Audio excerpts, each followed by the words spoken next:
The unknown doesn't stay silent. Paranormal M listens to the whispers and tells their stories. Subscribe. Hit that like button if you feel like it. And let's let the darkness unfold. The Ghost in the Stairs.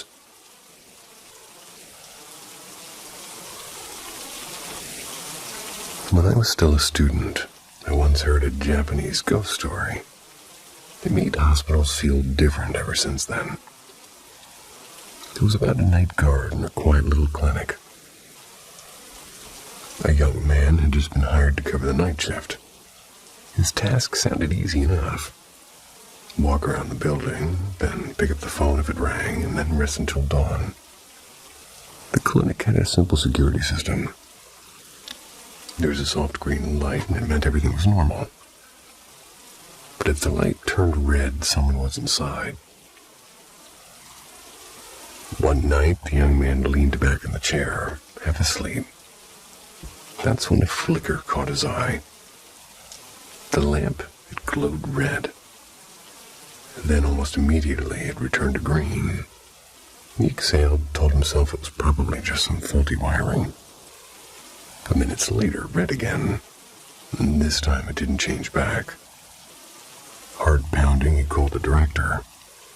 The man on the other end spoke calmly, promising to come right away. Relieved, the guard glanced out the window and spotted the familiar figure walking toward the rear entrance. The security system beeped softly, then powered down, just like when the director used his key. As soon as he stepped into the hallway, something changed. A foul, wet stench seeped through the air, thick enough to choke on. Then came the noise.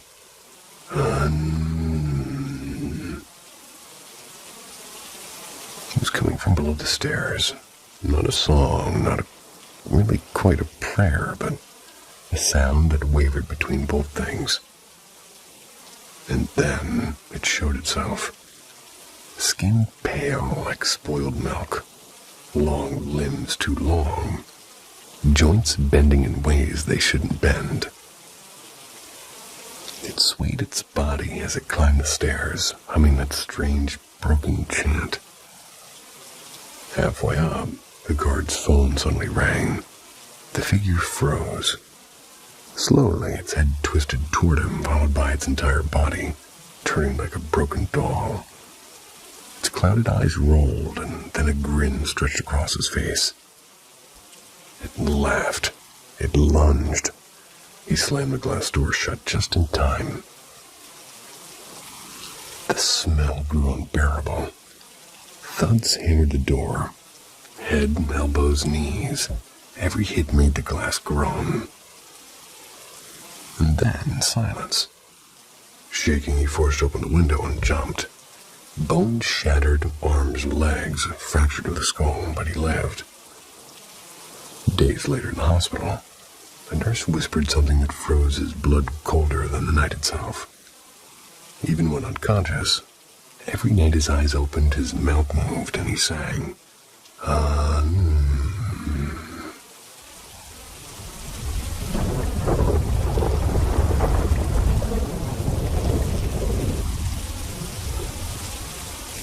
The Woman by the Gate. I want to share something strange that happened to me just past midnight. An old classmate of mine happened to be passing by my house. Sent me a message right away. He said he'd noticed someone sitting quietly on the low stone bench right outside my yard, the front gate wide open as if it had been waiting for someone. From where I was standing inside, the shadows blurred everything. Switched on the porch light and opened the door. By then, the figure was no longer sitting there. It had moved just outside the gate, standing half in the light, half in the dark. I stepped out while I was still on the phone. I was trying to see more clearly. That's when I saw her. A woman in a pale blue dress, standing not too far from me. Well, she wandered slowly up and down the street, The soft sound of her sandals, they were scraping on the pavement. Every few steps, she'd stop and tilt her head toward the house ahead, as if listening for something. She moved gently, and there was something oddly deliberate about the way she did it. After a moment, she drifted closer. She must have realized I was talking about her with my friend. She lifted her head and said in a low, trembling voice, "Don't be scared of me." And then she added, "I'm just waiting. Someone promised they'd come." Her voice seemed to crack on the last words, like she was holding back tears. I told her she couldn't come any nearer, but gave me this faint, almost sad smile and whispered, "But the gate was open." Taking one step closer, slowly, I shook my head and said firmly, "No, it was not. Please keep your distance." She didn't argue. She only murmured, "Don't look at me like that." She turned away and walked down the road with the same calm, strange stillness she had when I first saw her. And I can still picture her perfectly. Shoulder-length black hair, light blue dress fluttering in the night breeze, a small clutch bag clutched in both hands. And about the gate, I'm certain I locked it. It has a heavy bolt on the left side. Always takes a good push to open. But that night, it had been shoved ajar and the iron latch scraped out of place. Not long after I went back inside, my friend called again. From where he lives, a bit further down the street, he said she kept pacing up and down for at least another 20 minutes. And then, just like that, she was gone.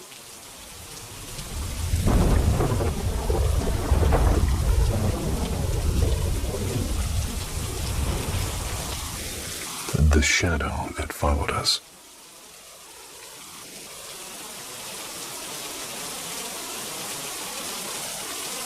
So many strange things unfolded through the years, and at first, thought it was something tied to the house that we lived in. But when we moved, the paranormal came with us, and this might be a long one. I'll start with a memory I've shared elsewhere before. I was born in Manchester in the late 80s. My mom was always a deeply spiritual person. She read tarot, used pendulums, and burned incense in the kitchen like it was an everyday ritual. We lived in a small flat built sometime in the early 70s. Odd things were just part of daily life. Toys being found in weird places, knocks on walls when no one was there, and once, what I can only describe as a perfect voice imitation. When I was little, I didn't understand that. Imaginary friends were supposed to be visible only to the one imagining them. But as long as I can remember, I always saw a little girl with black hair cut in a neat bob, pale as chalk, polka-dot dress. They'd be playing silently in the hallway. I thought she was someone from another floor. I never did recognize her from school. Back then, in the early 90s, most neighbors kept their doors unlocked during the day. I remember going downstairs one afternoon, seeing the girl standing in the doorway. She stared at me blankly, turned, walked away. She never spoke, not even once. My mom often whispered with her friends about my older sister's imaginary friend. She was 5 years older than me and had started kind of acting out, which wasn't like her. She'd blame it on Dottie, the name she gave the girl. One night, I'm heading to the bathroom. Had one of those cheap sliding doors that never shut properly. I heard my sister whispering inside, and curious, I peeked through the gap. She was nearly on the floor, talking softly to someone. And in the bathtub, sitting perfectly still, was the girl. Same dress, same hair. My sister spoke as if they were having a full conversation, but the girl said nothing. Later that night, I asked her about it. She was shocked, and I could see Dottie. Years passed. We moved away. Then one day, as we sat in her kitchen, she was scolding her young daughter over something. Her little girl looked straight at her, shrugged, and said, "Daddy told me to do it." The Imitation. Christmas 97. My mom was fussing with the cassette player. My stepdad was at work. Two of my siblings sat with friends. My sister went upstairs to the bathroom. About half a minute later, my mom laughed and said, "That was quick, didn't even flush." We all turned to the doorway. My sister was standing there smiling, and then the toilet flushed upstairs. She faded like steam. Moments later, the real sister walked in, confused why Mom stared at her like she'd seen a ghost. And my sister looks exactly like her grandmother, who died in 1989. Moved a few months after that. The cards, the cups, and the signs. Mom's tarot cards had a habit of being knocked off the table by seemingly nothing. And once she left them laid out on a velvet mat. She was gone maybe 2 minutes. When she returned, beneath one card was a small, neat pile of what looked like dry skin flakes. No one else had been in that room. Another time, every teacup hanging from the hooks beneath a cupboard shattered, one after another like a chain reaction. I'd always sensed things others didn't, and sometimes I just knew things I shouldn't. Like that night in August of 1997, when I jolted awake in panic, shaking my sister and crying that Princess Diana is dying. She turned on the news to prove me wrong, but within minutes, the breaking news confirmed the accident. The healer's words. A few months later, Mom took me to a spiritualist center. A Reiki healer came over after the session, saying that she was drawn to me. When she placed her hands near me, the air felt electric. She told me I was a bridge, that energy on the other side used mine like a doorway.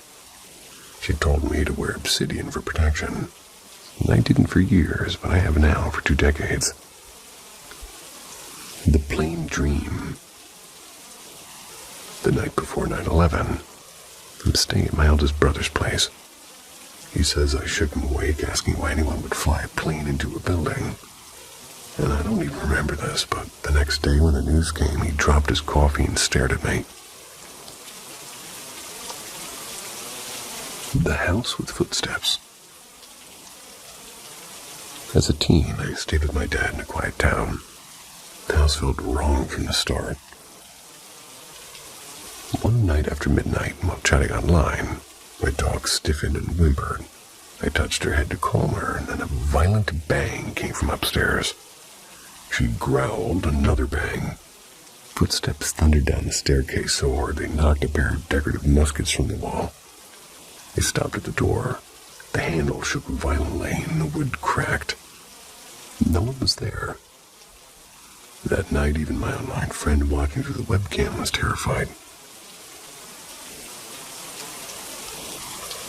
Still a bridge. I don't always see or hear things anymore, but I can still feel them. A friend has a child spirit in her house that hates the vacuum cleaner. I told her about it before she mentioned it, and she laughed and said, "Yeah, I know." About 14 years ago, I woke to find an elderly South Asian man in traditional clothes standing beside my bed, looking lovingly at my sleeping husband. I didn't feel fear, only warmth. And months later in India, I saw his face again, in a photograph on a shelf. My husband's late grandfather. So, am I haunted, or am I just what the healer said, a bridge? Maybe a doorway. I'm a bridge.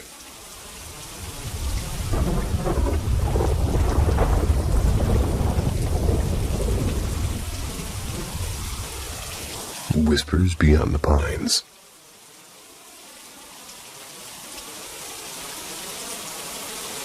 I'm watching ghost stories from Reddit on YouTube, and I figured I should finally share my own. This happened somewhere around 2008 or 2009. And back in 2006, I moved into an old rental house on the outskirts of Cleveland, Ohio. It was a strange place. A single home left standing in what used to be a quiet neighborhood, now wrapped by parking lots and offices and a 24-hour diner. The old owner, from what I was told, had refused to sell the land. The house itself was tiny, maybe 900 square feet. 2 bedrooms, 1 bathroom, slanted wooden floors, a crawl space that smelled like wet leaves. Oddly, it had its own private well, even though the whole block had access to city water. Gave the place a damp, heavy feeling that never quite went away. A few months in, I invited a couple of close friends to move in. So there were 4 of us total, 2 couples sharing this little creaky house. It was fun at first, and I was in my early 20s. We were broke but happy, throwing weekend hangouts and playing music way too loud. I wasn't the first to notice it. My roommate's girlfriend was. We started talking more and more about the figures that would zip past the hallway or stand by the kitchen doorway. Shadowy shapes that never seemed fully solid. Outside the house were thick pine trees that blocked out most of the city light. And at night, the place felt like it was alone in the woods. At first, it was only flickers. I'd be on my computer late with my headphones on, playing some online game. When I'd catch a shadow just at the edge of my vision, I'd hear whispering, faint, like a radio between stations. If I paused the music, it would stop too. I started talking to the empty air. I can hear you, just leave me alone, okay? Then I'd turn the music back on, and it'd start again. I always had that feeling that someone was watching, especially when the others weren't home. And one night, somebody joked about using a Ouija board, and I shut that down fast.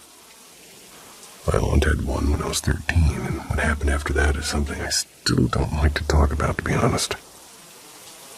So I tried something different. I started reading books about hauntings and energy and people who claim to be sensitive to spirits. I started meditating, trying to see if the feeling was real or just my nerves. And it turns out my roommate's girlfriend was quietly doing the same thing. We didn't even know until weeks later. During my meditations, I sensed 2 clear presences.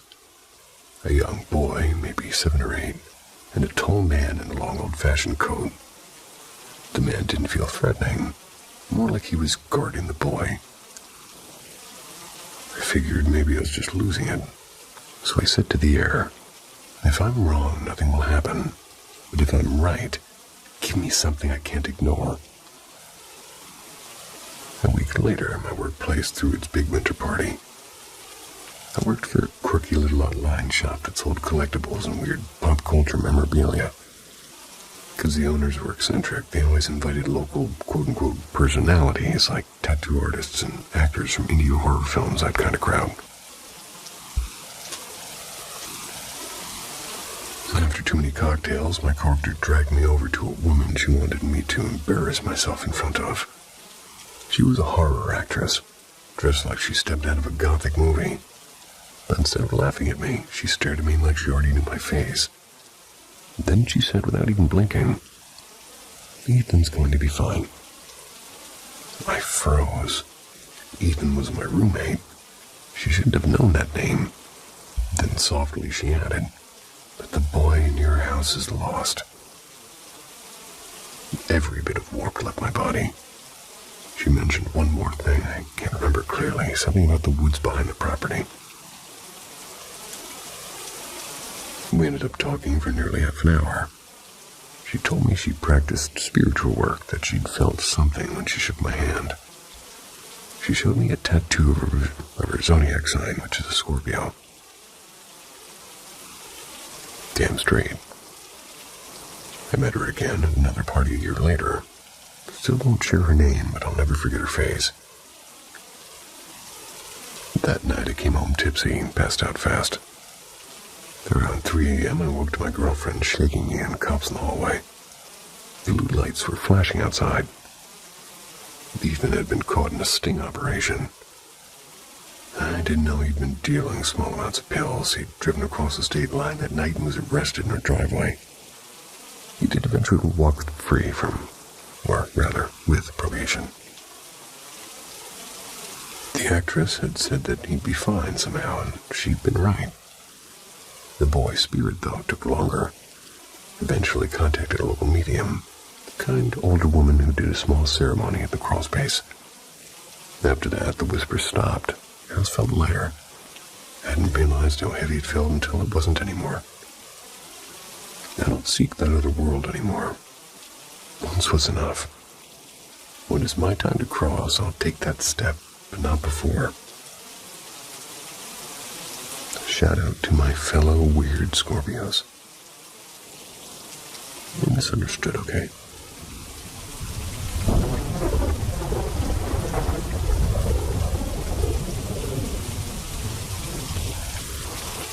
The man who came back from the ground.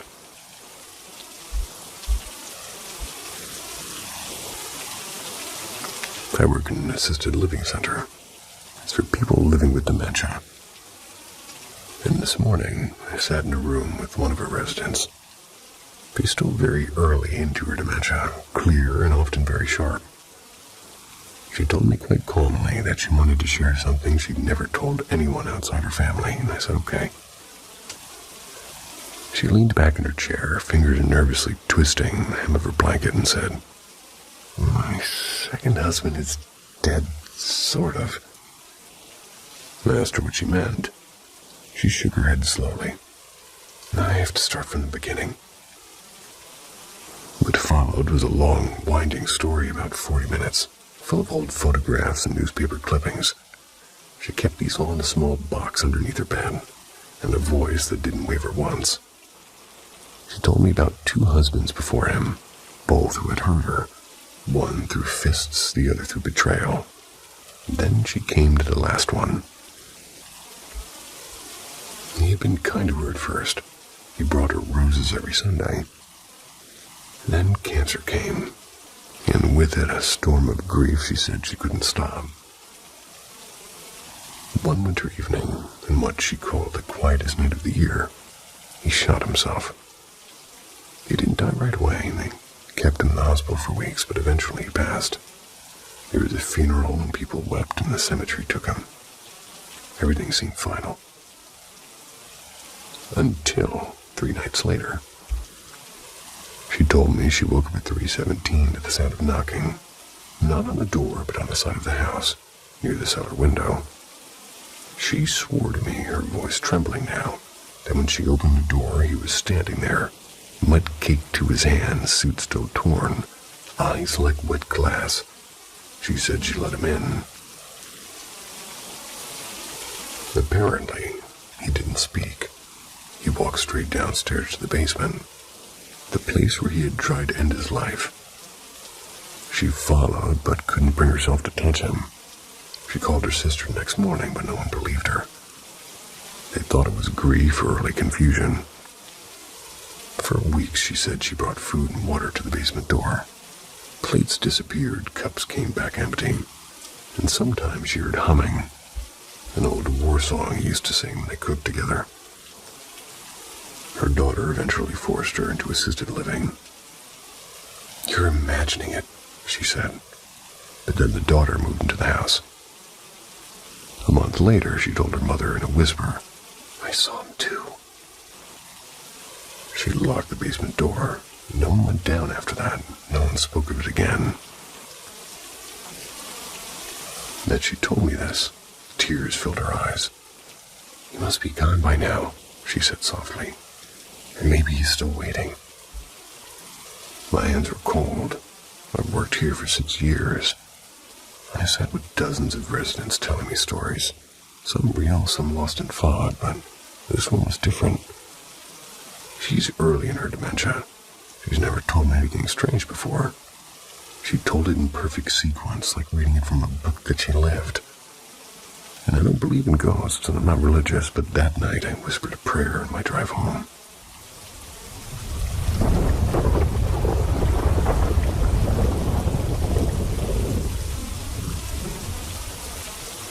man who came back from the ground. I work in an assisted living center. It's for people living with dementia.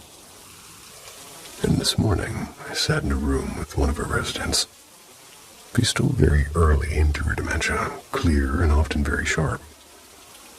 She told me quite calmly that she wanted to share something she'd never told anyone outside her family, and I said, okay. She leaned back in her chair, fingers nervously twisting the hem of her blanket, and said, "My second husband is dead, sort of." I asked her what she meant. She shook her head slowly. "I have to start from the beginning." What followed was a long, winding story about 40 minutes, full of old photographs and newspaper clippings. She kept these all in a small box underneath her bed, and a voice that didn't waver once. She told me about 2 husbands before him, both who had hurt her, one through fists, the other through betrayal. Then she came to the last one. He had been kind to her at first. He brought her roses every Sunday. Then cancer came, and with it a storm of grief she said she couldn't stop. One winter evening, in what she called the quietest night of the year, he shot himself. He didn't die right away, and they kept him in the hospital for weeks, but eventually he passed. There was a funeral, and people wept, and the cemetery took him. Everything seemed final. Until 3 nights later. She told me she woke up at 3:17 to the sound of knocking, not on the door, but on the side of the house, near the cellar window. She swore to me, her voice trembling now, that when she opened the door, he was standing there, mud caked to his hands, suit still torn, eyes like wet glass. She said she let him in. Apparently, he didn't speak. He walked straight downstairs to the basement, the place where he had tried to end his life. She followed, but couldn't bring herself to touch him. She called her sister next morning, but no one believed her. They thought it was grief or early confusion. For weeks, she said, she brought food and water to the basement door. Plates disappeared, cups came back empty, and sometimes she heard humming, an old war song he used to sing when they cooked together. Her daughter eventually forced her into assisted living. "You're imagining it," she said. But then the daughter moved into the house. A month later, she told her mother in a whisper, "I saw him too." She locked the basement door. No one went down after that. No one spoke of it again. That she told me this, tears filled her eyes. "He must be gone by now," she said softly. "Or maybe he's still waiting." My hands were cold. I've worked here for 6 years. I sat with dozens of residents telling me stories. Some real, some lost in fog, but this one was different. She's early in her dementia. She's never told me anything strange before. She told it in perfect sequence, like reading it from a book that she lived. And I don't believe in ghosts, and I'm not religious, but that night I whispered a prayer on my drive home.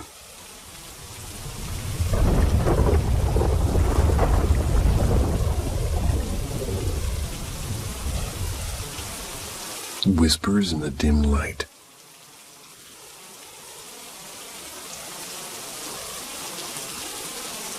I'd never had a single brush with anything paranormal before I met my boyfriend.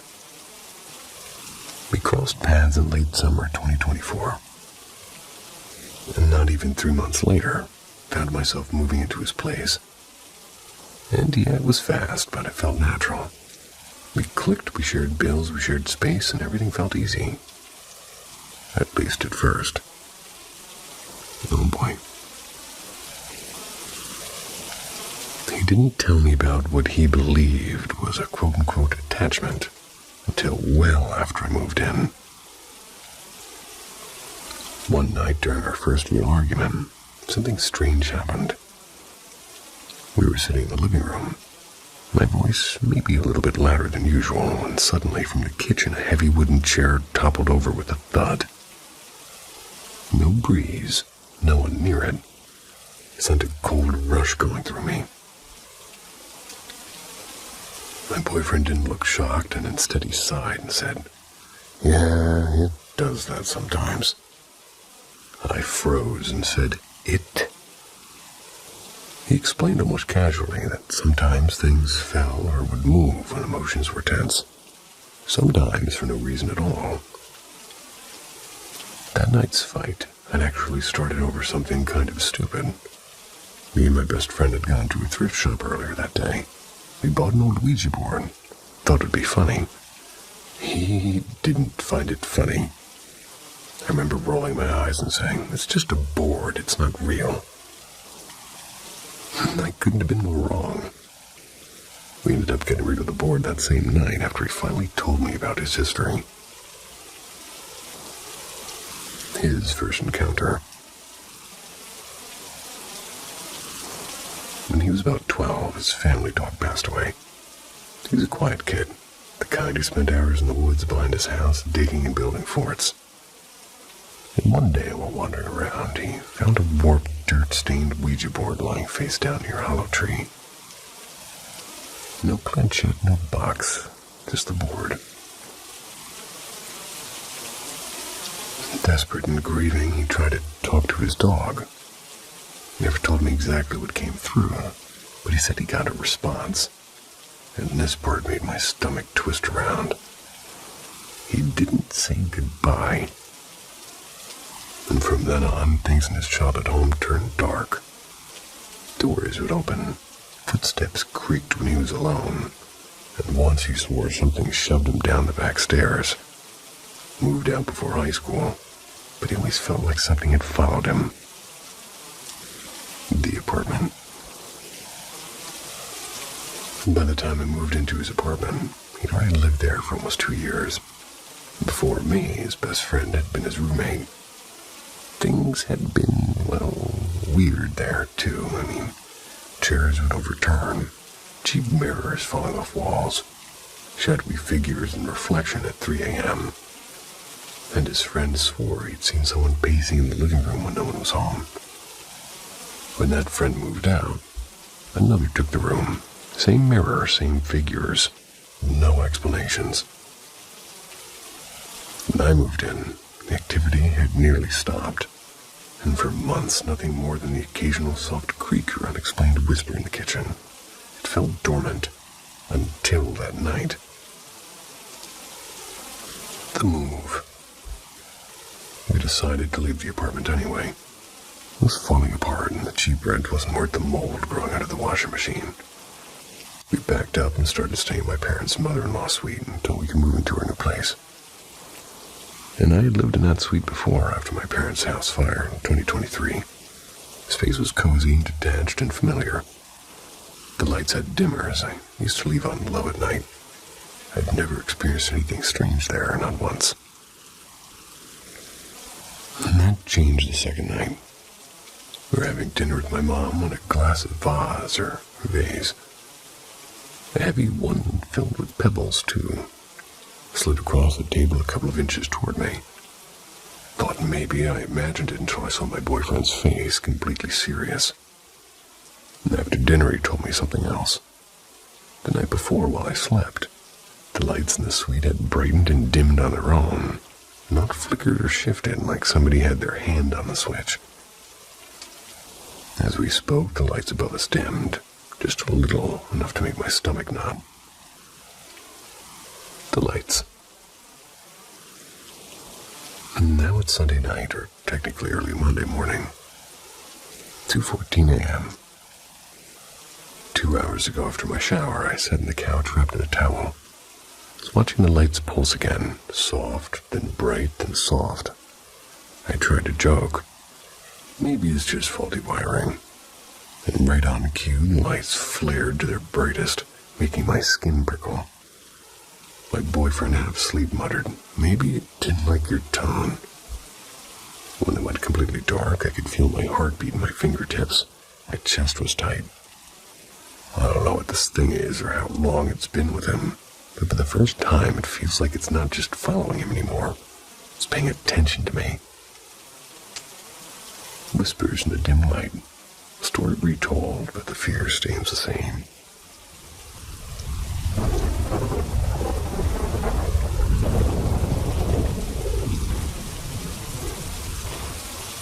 The shadow behind aisle 27.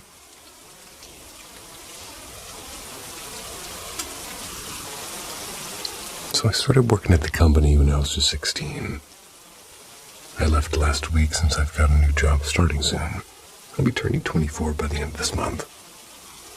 That means I spent nearly 8 years there. Long enough that now I'm out, I might as well share this. When I first joined, everybody used to joke about the place being haunted.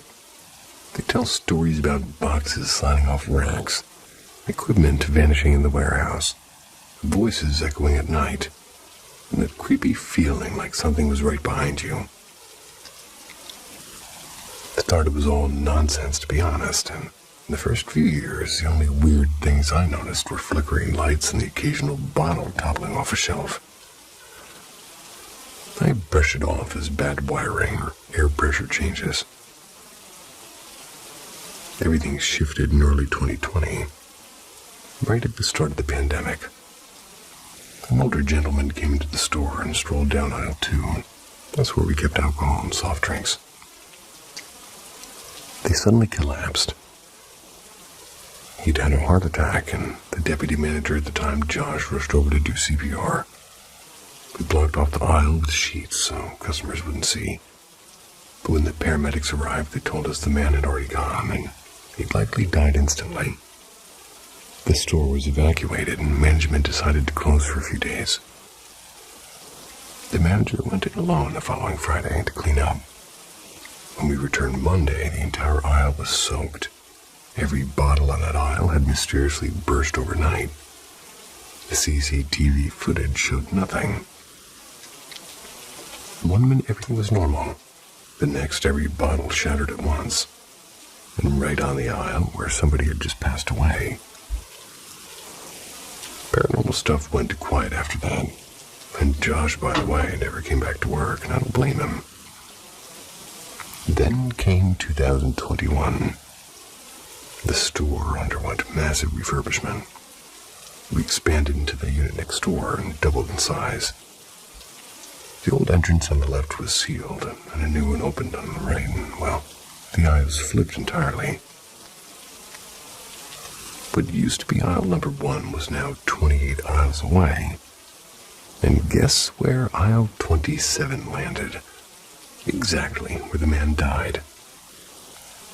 Management turned it into the toy aisle. Yeah, the toy aisle. I didn't get a say in it, but still, probably not the smartest idea. And that's when things picked up again. Toys would fall off the shelves for no reason. Random noises would play, even when the shelves were empty. And sometimes toys would go missing and show up somewhere else hours later. Sharon, who managed that section, once screamed because she felt somebody breathing down her neck. Later, she found deep red marks on her shoulder. It's like somebody had grabbed her hard and she'd been completely alone at the time. The worst moment for me came a few months ago, around 11 p.m. The store had been closed for an hour. I was finishing up in the warehouse alone. And it's always freezing in there because it's all concrete. But that night the air felt different. I felt cold breaths on the back of my neck. And then came the tapping, slow rhythmic taps on the shuttered door from the outside. No one could have been there. It's an isolated industrial estate. I checked the security cameras and there was nothing. I told myself I was overthinking and went back to unloading pallets with my headphones on. What I didn't notice was the shutter slowly rising behind me until a gust of cold air hit me. I spun around and the door was wide open. The only way to open it was with a key that also disables the alarm, and that key was in my pocket. I ran to check outside. No one. Locked it up again and checked the footage. And that's when I froze. The camera above the loading bay, it clearly showed me stepping outside to look around. My shadow stretching behind me. There was another figure, a dark human-shaped shadow standing directly in front of me. It vanished the moment that, this shutter came down. I didn't finish my night shift that night. Locked up early, posted the footage in the staff group chat, and went home shaking. No one could explain it. Nobody even tried to. I left the job now, but don't have the footage anymore. I've asked a friend to send it, and if I get it, I'll post it in the comments. Even after all this time, the thought of that shadow makes my skin crawl.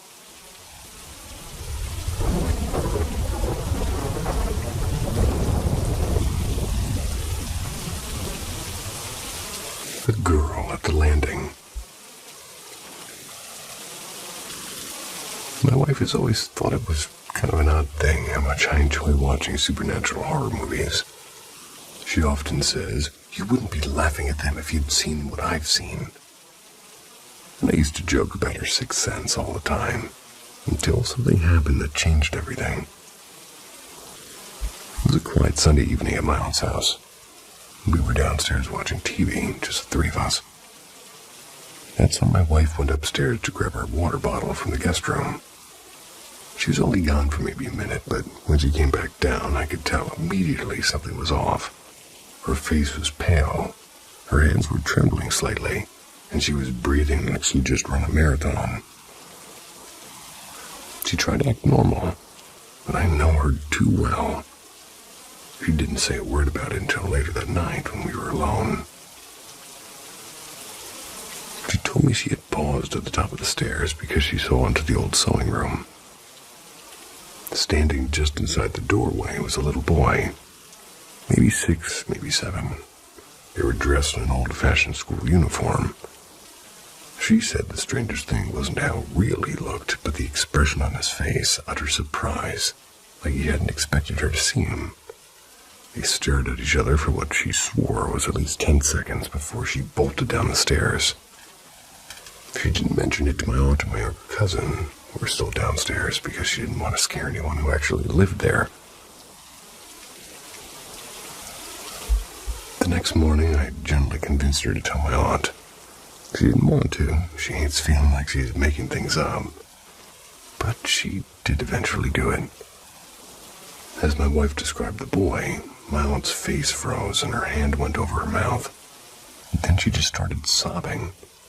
And after a long pause, she whispered, "That sounds exactly like Leo." Leo was her little brother. He had died when he was 7 years old and falling from the wooden bridge behind their house. No pictures left of them. Most were lost in a house fire decades ago, or a house fire decades ago. And this was the first time my wife had ever heard the story. The old tragedy. My aunt told us how back in the 1960s, Leo had been playing near the river with the neighbor kids. One boy, a cousin of theirs, had gotten into a fight with him over a toy boat. When the other kids returned home later, and Leo didn't, a search party found his body caught in the reeds under the bridge where they'd been playing. My aunt had also believed that the cousin had something to do with it, though nothing was ever proven. She carried that guilt her whole life, convinced she could have protected him if she had been sick in the bed that day, or hadn't been. The nightmares. Here's the part that still makes my chest tight when I think about it. When I was a kid up until around age 9, I used to wake up in the middle of the night unable to move at all, really. It felt like invisible hands were pressing down on my throat. I couldn't scream, I couldn't breathe, I couldn't even blink. It would last maybe 20 seconds, then disappear. It never happened when someone else was in the room, only when I was alone. I told my wife about this one night, not really connecting it to anything. She looked at me and said softly, "What if that was him? What if he was trying to tell you?" She thinks Leo might have been held underwater by the boy he fought with. I had never even considered that possibility before. But something about the way everything connected and the look on her face and my aunt's tears and the memory of that feeling shook me to my core. I don't know if it was really him. Maybe it's all just coincidence. But after that night, I stopped laughing at people who, well, say that they've seen things. Some things you can't explain. You're darn tootin'.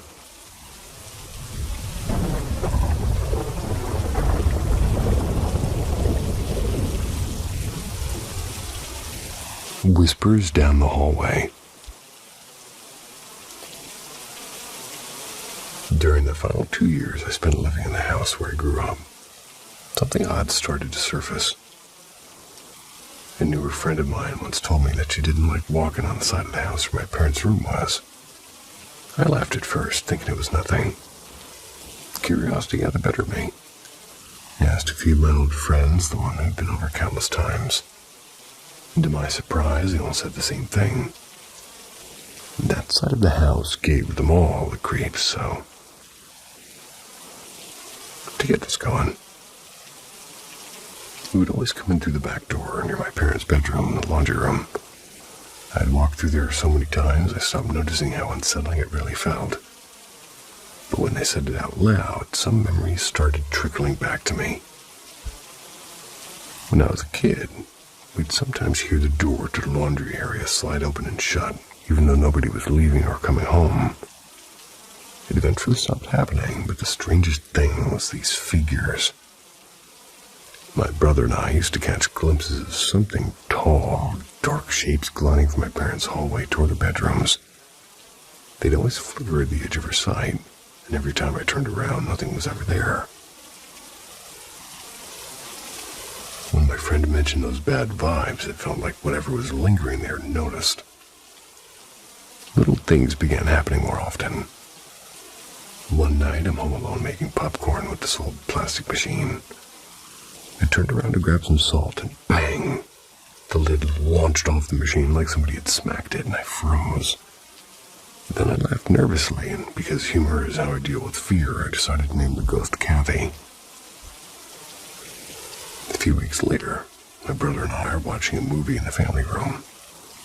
All the lights in the house were off except for the oven clock glow, and I felt a shift in the air like somebody had walked into the kitchen. Figured it was Mom getting water. When I looked up, something was standing in front of the microwave light. I blinked, and just like that, the shape melted into the dark. The last encounter is the one that still makes me uneasy. Getting ready to head out for a birthday party, and Rusty, my beagle, may he rest in peace. Indeed. He was wagging his tail for me for a second and stiffened the next, and his ears shot up and fur raised along his back. A low guttural growl came from his chest. He was staring into my brother's empty room. I didn't see a thing, but the air felt heavy like the room was holding its breath. My hand shook as I grabbed my keys. I called Rusty to me and got out of there fast. Just was tight the entire drive. And looking back, nothing ever really hurt us. But the unease was real, and my parents were deeply religious. The house carried a lot of tension back then. Space was always cluttered, whether it was a ghost or just energy of everything we'd been through. The side of that house never felt still. What do you think? Coincidence or something else? Coinky-dink.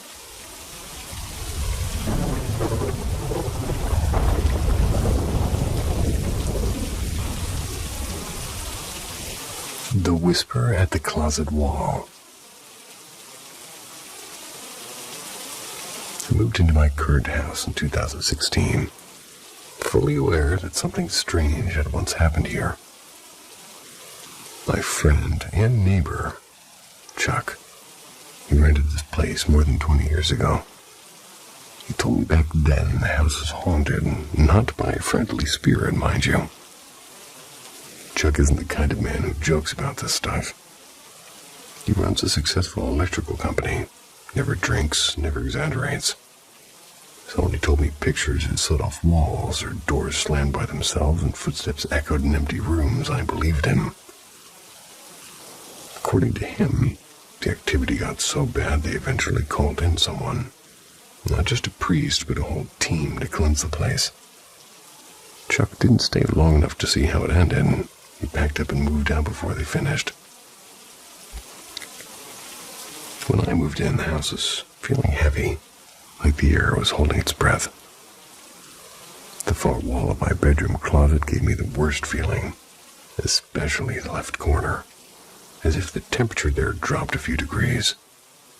I tried cleansing the house with sage or walking from room to room, whispering for the spirit to leave, but nothing would change. Months later, my son and his family came to visit. And one evening, as he wandered through the sunroom playing his guitar, he stopped mid-song and glanced toward the closet wall that backs up to my bedroom. He pointed and said almost absent-mindedly, "Somebody died right there." I froze and said, "What do you mean?" I had never told him anything about the haunting. He strummed another chord and said, "Somebody hanged themselves in that corner." Hairs on my arms rose, and for a long time after that, the ghost was quiet, except for the dogs. They'd stand growling at the closet at random hours, and the metal clothing rod fell down 3 times without reason. We ended up suspending it from the ceiling with chains. Ironically, right at the spot where the man supposedly had died. 2 years ago, something else happened. Plugged my phone into a charger like always, turned away, and then a loud crack split the silence. My phone was on the floor 3 feet away from me, cord whipped in the opposite direction, and the charging block was dangling. No smoke, no short circuit, and the TV plugged into the same outlet was still on. It felt like somebody had hit the wall with a sledgehammer. And after that night, the strange energy seemed to fade, or at least it lay low. Then 2 weeks ago, while I was making dinner, the metal strainer hanging on the pegboard above the stove started swinging. Slow and deliberate, like an invisible hand was pushing it. I turned, half laughing, and said, "All right, I know you're here." Then I went on cooking like nothing happened. And that night, lying in bed watching TV, loud music suddenly starts playing. Thought it was my husband on the computer in the living room, but no, it was the Alexa on my nightstand. Told it to stop, and it didn't, and the volume went up. And the song, as she talks to angels by the Black Crows, wasn't just playing in the bedroom, it was blasting on every smart speaker in the house. Still proud I don't even know what an Alexa looks like. I may not be old, but I'm old-fashioned.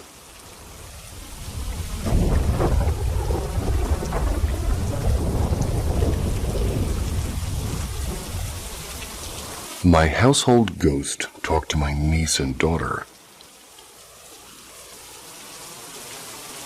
I, a 25-year-old male, moved into a new house in November. I'm renting, so I have a 12-month lease. And honestly, I love the house, but there's definitely something paranormal here. It started with small things, like lights flickering and my bedroom light turning off when it wasn't even touched. I chalked it up to electrical problems. Then, about a month into us living here, my 27-year-old girlfriend started saying she felt like something was watching her, and the house was creepy when she was alone. Allegedly. Excuse me. A few weeks after that, I started randomly hearing footsteps in our ceiling, like someone was upstairs. We would also regularly hear a singular knock on our front door every now and then, as though nobody was there. And also that light that would turn off in our room started turning off whenever we were getting dressed. Our cat started meowing at the ceiling in the laundry room every day, which is between our living room and the garage, and it also shares a wall with our bedroom. In January, I'm home alone with my 2 kids. S, a 10-year-old male, and E, a 6-year-old female. Back this up. Your son is 10 years old and you are 25. Alrighty then. Moving on. We were on the couch, which is on the opposite wall of our TV. When the TV was off, my son was telling my daughter and I a joke when suddenly In the middle of it, the TV remote moved on the TV stand. It knocked over a Harry Potter wand to the ground. Our cats were asleep on the couch with us. It was unexplainable and freaked me out. But the worst event was in March, during spring break. I had my niece, R, a 6-year-old female, over spending the night. And her and my daughter E were in the garage, which we've converted to a playroom. They were playing games. I was on the couch inside the living room. My girlfriend was outside smoking. My son was at his grandma's house. Suddenly I heard my daughter yell, "Yeah?" I didn't respond because I didn't say anything to her, so I thought she was talking to R. Then my daughter and niece both ran into the room and asked what I needed because they heard somebody call to them. My niece said it sounded like my mom.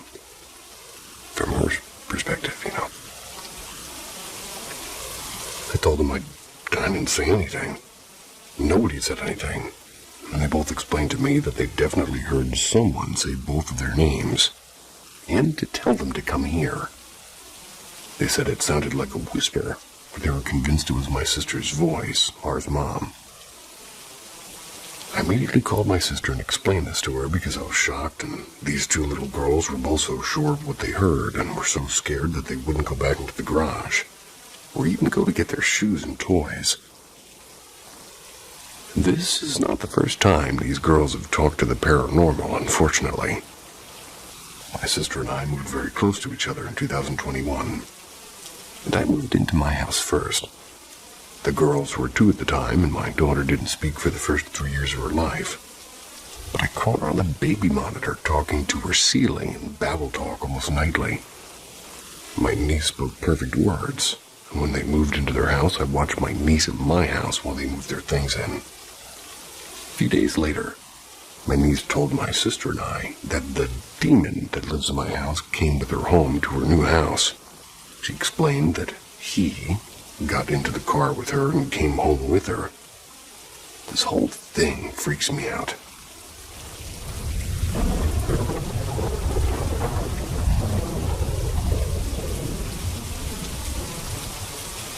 I got sick from a town full of witches. Doctors found nothing.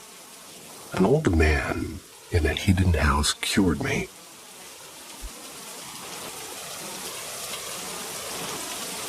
My stepdad's side of the family is from a province I won't name for obvious reasons. People there are different.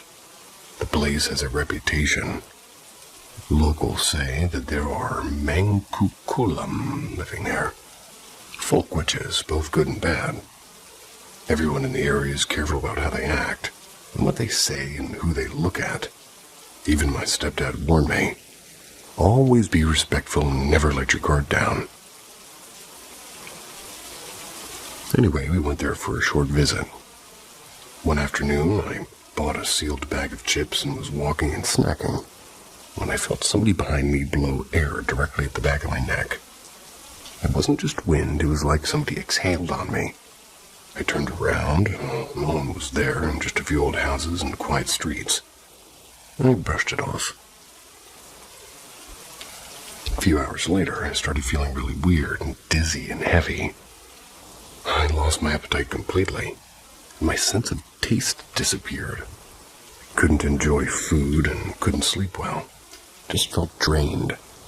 My chest was tight, but no fever. I went to a hospital the next day for blood tests and vitals, and everything came back as normal. Doctors told me I was fine. Maybe just stressed or tired. But I knew something was wrong, and I felt off, and I wasn't the only one who thought so. My stepdad immediately took me to somebody he knew, an old man who lived in a hidden house far from the center of town. No signs, no lights, just a path locals apparently already knew. And this guy was quiet and calm. Didn't ask questions, just told me to sit. Placed his hands on my head and muttered something in a language I didn't recognize, then blew gently over the top of my hair. And he handed me a small shot of some kind. Some bland-tasting oil, and told me to drink it. I don't even know what was in it, but I followed along. Nothing happened instantly, but about a day later I started feeling normal again. Appetite came back and taste returned, and the fog in my head lifted. Whatever that old man did, spelled prayer or placebo, I don't know, but it worked. I'm not saying I believe in kulam or spirits, but I can't explain what happened either. I just know that something invisible messed with me, and signs didn't catch it. Be careful out there, especially if you're visiting places with deep-rooted traditions. Some things can't be explained, and sometimes the old ways still have power, whether you believe or not. I'd let that guy blow on my head. Just wouldn't be any hair.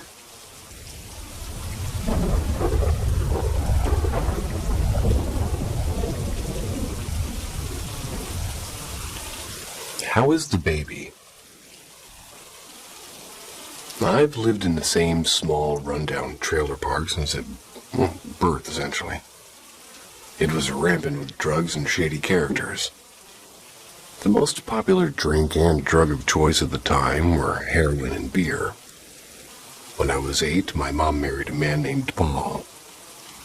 Paul had been in a pretty bad car accident shortly before meeting my mom. It was prescribed oxycodone for the pain. He quickly got hooked, so soon after the authorities began cracking down on overprescriptions for opioids, and Paul was no longer able to legally get his fix. He turned to the streets, and at $30 a pill, he had to find something else. Eventually, he just graduated to injecting heroin. Was that cheaper? Anyway, Paul had a friend named Luke, whom he met when he first started using heroin. Luke was a seasoned drug user and a drunk. Luke and Paul got along well. And since I grew up in this trailer park, Luke had been around just as long as I had. He knew me when I was a child, and he knew me as a teen. I'd pass by Luke often, especially when I went to check the mail. We'd be walking the opposite way, heading to a neighbor's house, and would always say, "Hey, sweetie." Luke could be drunk as a skunk and barely able to walk from being high, so he'd always straighten himself up just enough to slur out a "Hey, sweetie" when he saw me. Luke was around when I had my first child, a daughter at 16. I was still in high school, and "Hey, sweetie" eventually turned into "How's the baby?" Every time I saw him, whether or not I had my daughter with me. About a year after having my daughter, I went to school, and when I came home from the bus stop, I saw tons of police near our trailer. I was still a few yards away, so I kept approaching, trying to see what was going on. There was caution tape around the house, and the back door was hanging open. And as a teenager, I brazenly started up the 3 steps that led into the trailer. But a deputy stopped me, told me I couldn't go inside. "What do you mean I can't go inside? I live here," I said. The deputy responded, "I can't let you in, it's a crime scene." When Paul appeared, much to my dismay, and by this time Paul was a full-blown addict who had broken my mom down mentally, emotionally, and financially. And if Paul was here, my mom was at work as a preschool teacher, and my daughter was at that same school, so what was going on? Paul explained that around 10 a.m., Luke had come over to hang out. Paul was sitting in the recliner strumming his guitar, while Luke stood in the kitchen. The kitchen had a countertop that separated the living room from the kitchen, so Luke was out of Paul's direct line of sight. Paul said that Luke came over extremely intoxicated with a beer in hand.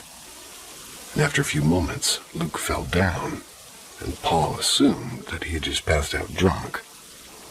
Luke was lying there for 2 to 3 hours, and Paul continued strumming his guitar, even singing a song about Buddy Luke passing out and puking.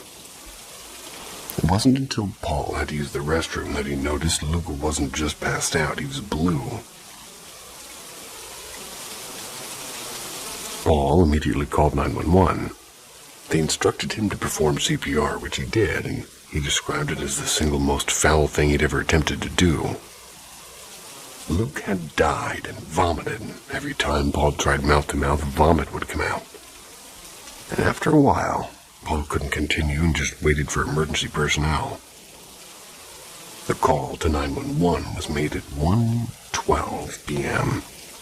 By the time I got home around 3:45, the body had been removed, but the scene was still treated as suspicious.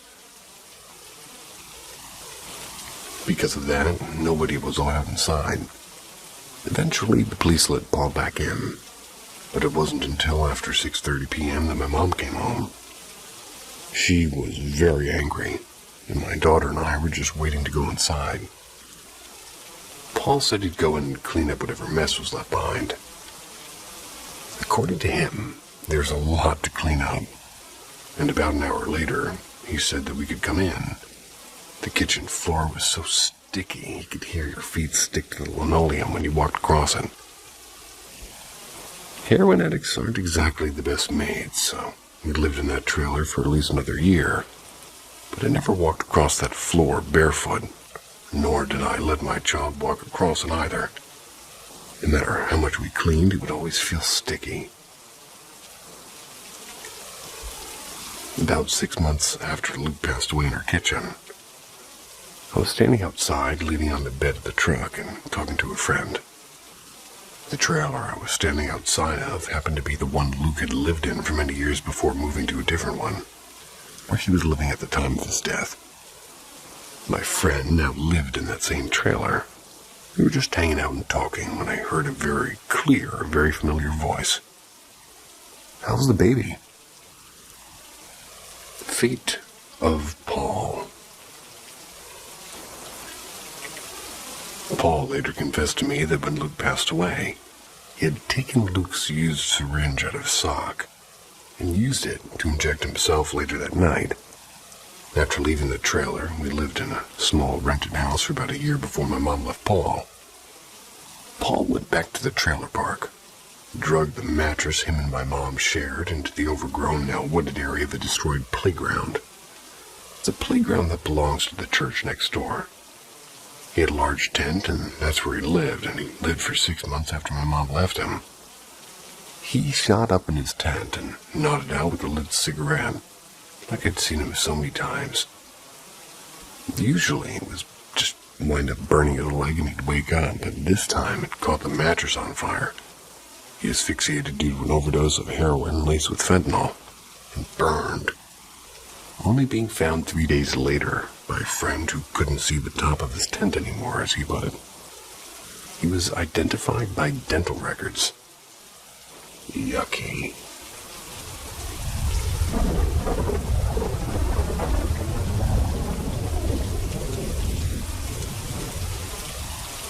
My time in the Caribbean. So this happened when I was around 8 to 10 years old, visiting my grandma's house in Trinidad. And it was me, my grandma, a couple of uncles, and my sister all staying there. The house already had a reputation. Everybody always talked about seeing or hearing ghosts there. But I just brushed it off as family superstition. Caribbean people always talking about spirits and duppies? And I thought it was just old folks being dramatic. But anyway, one night I'm sleeping in the guest room while my sister's with my aunt, and I start hearing this soft crying voice like a young girl sobbing. I couldn't make out what she was saying, but it was definitely a child's voice, and younger than anyone in the house. I was the youngest, so it made no sense. It freaked me out immediately. Now, the guest room was right across from the stairs, and to get to my grandpa's room, I had to run up the stairwell. So what do? I wrap myself up like a burrito in my blanket. I make a run for it. Not looking at anything, just my feet hitting the floor. I bust into my grandma's room, turn on the light, and slam the door, and she wakes up instantly, like she knew something was off. Before I could even say anything, We both hear the crying too. She just pulls me in and holds me. Tells me it's okay and that she knows how to help her, the spirit. Caribbean grandmas are scary calm when it comes to this voodoo stuff, man. Then she gets up and I literally beg her not to leave, and I didn't care that the lights were on. I didn't want her to just be out there alone. But she closes the door behind her and goes anyway. I'm in bed, still wrapped in a blanket. Can't even look around the room. Every little creak makes me feel like I'm about to die. Then I hear her voice, my grandma. She says she's back and everything's okay, and I feel somebody sit on the edge of the bed. But there's no sound of the mattress creaking, which is a red flag. I ask her to put her hands on the mattress so I can see them before I come out, and she does. I slowly lift the blanket and check everything in her hands and arms and nightgown. All normal, till I get to her neck.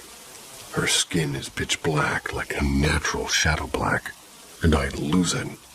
Blanket goes back over my head and I'm silently sobbing, full on snot faucet mode. And eventually, the weight on the bed lifts and now the mattress creaks. When my real grandma finally comes back, I hear the door open this time, green flag. She says, "Mama, I'm back." I still don't trust it fully, so I ask her to put her hands down too. She sits next to me, springs creak again, which is a green flag, and number 2, and pulls me in for a hug through the blanket, and I can feel it's really her. I rip the blanket off. She calms me down and tells me that she helped the little girl find the light. I tell her about the fake version of her that came back while she was gone, and she hugs me tighter. She tells me to feel her chest. Her soft skin and steady heartbeat honestly grounded me again. Then she picks me up, and Caribbean grandmas are strong. Tells me she needs to get some things from downstairs, and this time she's bringing me with her. I'm terrified, but I hold on to her tight, and her heartbeat keeps me calm. And here's the creepy part. She doesn't turn on a single light going down the stairs or back up. Could have, just didn't. And her heartbeat stayed completely steady, like she wasn't scared at all. And back in her room, she sits me down and starts placing all these spiritual items around, like stone statues and paper with writing and cups with sand or something. I keep begging her to close the door because I can't stop looking at the pitch black hallway, but she tells me, "Doors don't keep spirits out, your mind does," and says she'll be making sure nothing gets in. She tucks me in and turns off the lights. I panicked, but she kept her hand to my head, covering my eyes gently like she always does when she sings me to sleep. I eventually pass out. The next morning I wake up to sunlight and voices in the house, and my uncles are talking low in the kitchen. I go out, and my grandma's just sitting at the table like always. I've been too scared to ask her what really happened that night. We don't talk about ghosts, unless she brings it up. But yeah, that's my Caribbean ghost story.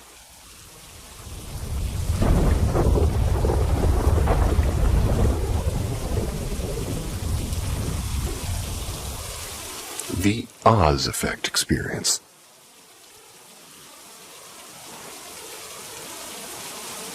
That silence feeling, being watched. Yeah, I'd recommend you to listen to it. Last summer I had this feeling, in the middle of the woods in a spot in the Caribou goldfields. Caribou, maybe. Where a triple murder and robbery took place in the 1860s.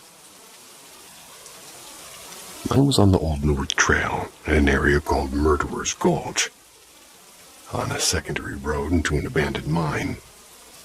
This place is deep in grizzly bear country, in thick forest. It was a hot, sunny summer day. No people live within miles of this place. One can Google for the story of the murders and robbery. My girlfriend and I wanted to check the area out after hearing the story. The main roads washed out, so we took the Old North Trail. That's where the robbery took place over a century ago, which is now an old deactivated logging road down to the opposite side of the main road past the washout. that leads into the abandoned mine. The main road had been totally washed out at Murderer's Creek several years earlier. The secondary road we took was not great, which had small washouts and was very overgrown. We spent 2 days clearing and fixing the road, and on the second day, we decided to walk the rest of the road to get a sense of whether it was worth continuing trying to fix said road to get down to the abandoned mine in my truck. But anyway, before we went down on foot, my girlfriend wandered down the road a bit and came running back as I was digging away past a small washout in the road. She asked me if I heard that sound, in quotes. I had not heard anything as I was shoveling, just filling the small washout to a point to get my truck further down said road. We walked down to the abandoned mine to see how much work was ahead of us. I had my 45-70 lever-action guide gun with me, since we were in bear country. It was a steep grade with a cliff down to the mine site, hundreds of feet below and thick forest on the other side of the road. Basically, it's a bottleneck the whole way down for about 1.5 miles. We got down, looked around the abandoned mine for about an hour, before heading back up the steep road to my truck, and on the way back I had an off vibe. I stopped before the V onto the bypass road that we came down. When I felt something was off, like we were being watched, a big danger feeling where my hair stood up. My girlfriend asked if everything was okay, and I said, yeah, not wanting to freak her out. But I stood still listening, and I could tell she felt it too. And that's when I noticed it was silent. No sounds, no birds chirping, just silence. Then a squirrel lost its shit, chirping the danger sounds that they do. Then we heard 3 very loud knocks up the road back to the truck coming from the woods. Loud and spaced about a second apart between each knock. It was like somebody smashing a big rock on a tree not far behind the tree line. This being up the way that we had to go to get back to my truck. We kept walking toward it. There was no choice if we were to get out of there. It was hot and steep, and there was no way we could run due to the grade of the hill. Then we heard something. It was following us off to the left in the forest. Then 5 loud knocks 200 meters up the road from the last knocks. We were in the bottleneck, steep cliff to the mine on the right, close knocks to the forest on the left. I looked at my girlfriend and said, we have to get the fuck out of here. We pushed up the steep road, me keeping an eye on the forest, ready to shoot whatever it was that was following us. It was the scariest walk of my life, but we got to the truck and got out of there. The sound my girlfriend heard prior to heading down turned out to be the same knocking sound we heard in the walk back up.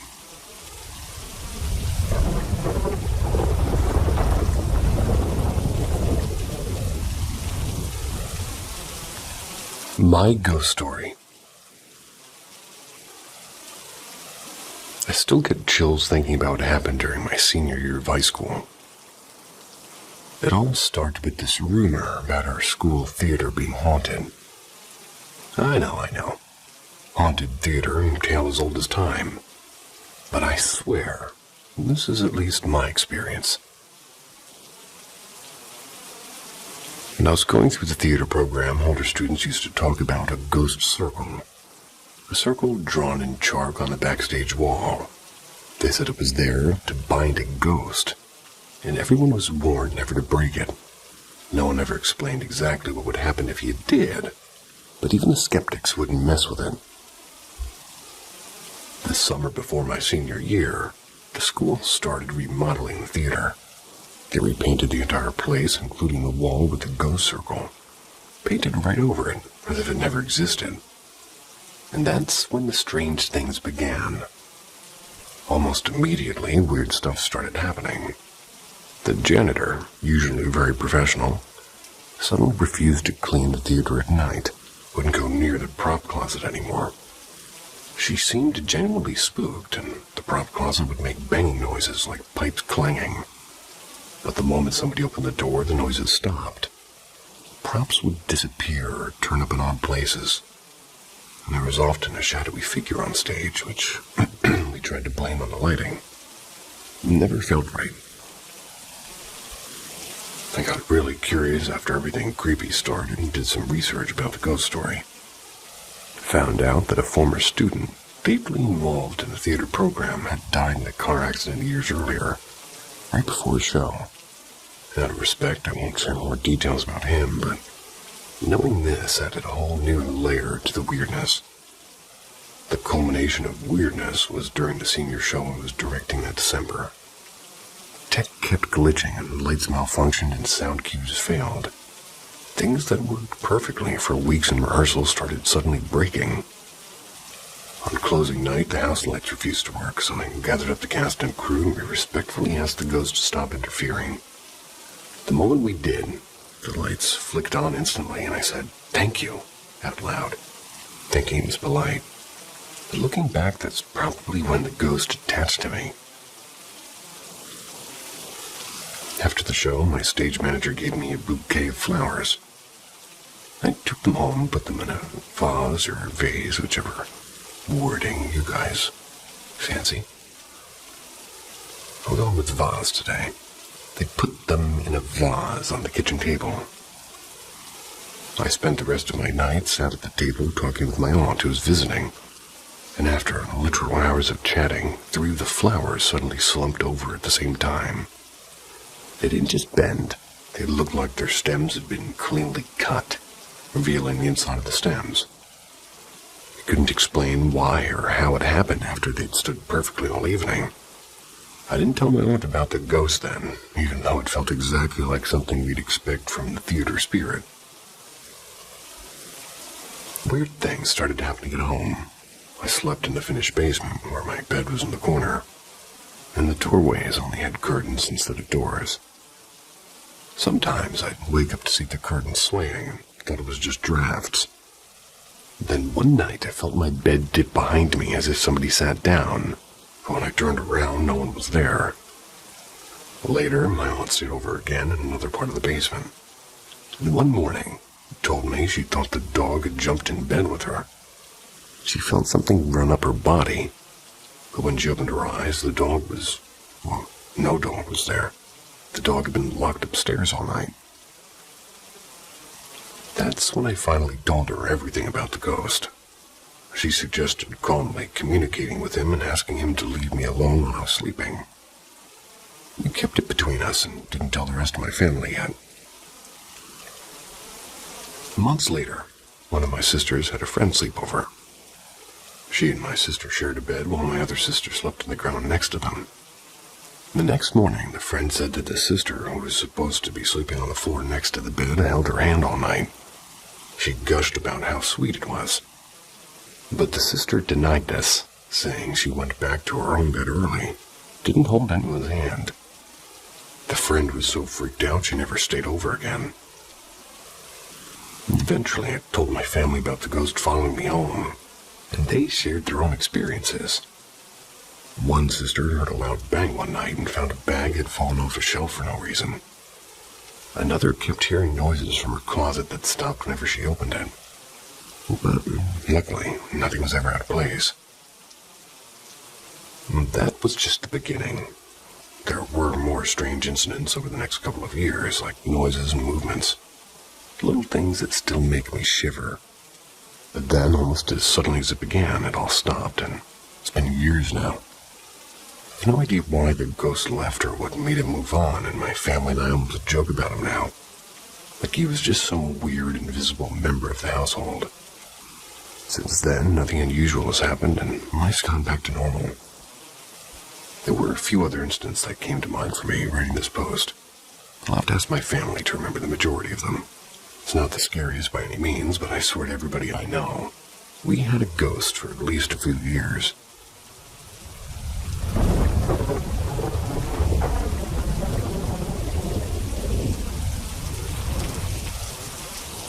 Strange activity in my home.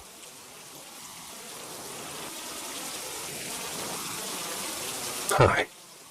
I think my house has at least one ghost. It's very hard to tell, though, because we are a family of ADHDers and have a bunch of pets.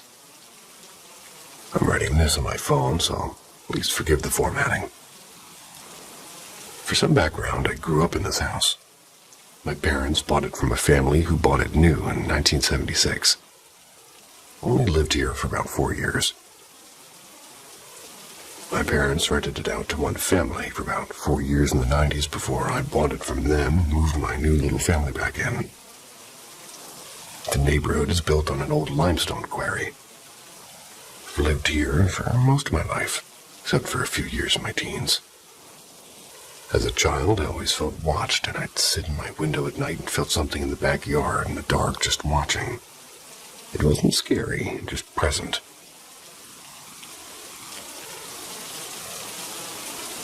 There's also a central part of the house, between the hall and the garage and laundry room, that feels spooky. My sister corroborated the spooky feeling one time when she was visiting and told me about a time when she was doing laundry. She was overcome with the feeling of get out. In my previous marriage, we had a lot of my then-husband's family living here. At one time, there were 7 children under the age of 12. All of them were afraid of this area. Multiple adults have pointed out that it feels eerie there as well.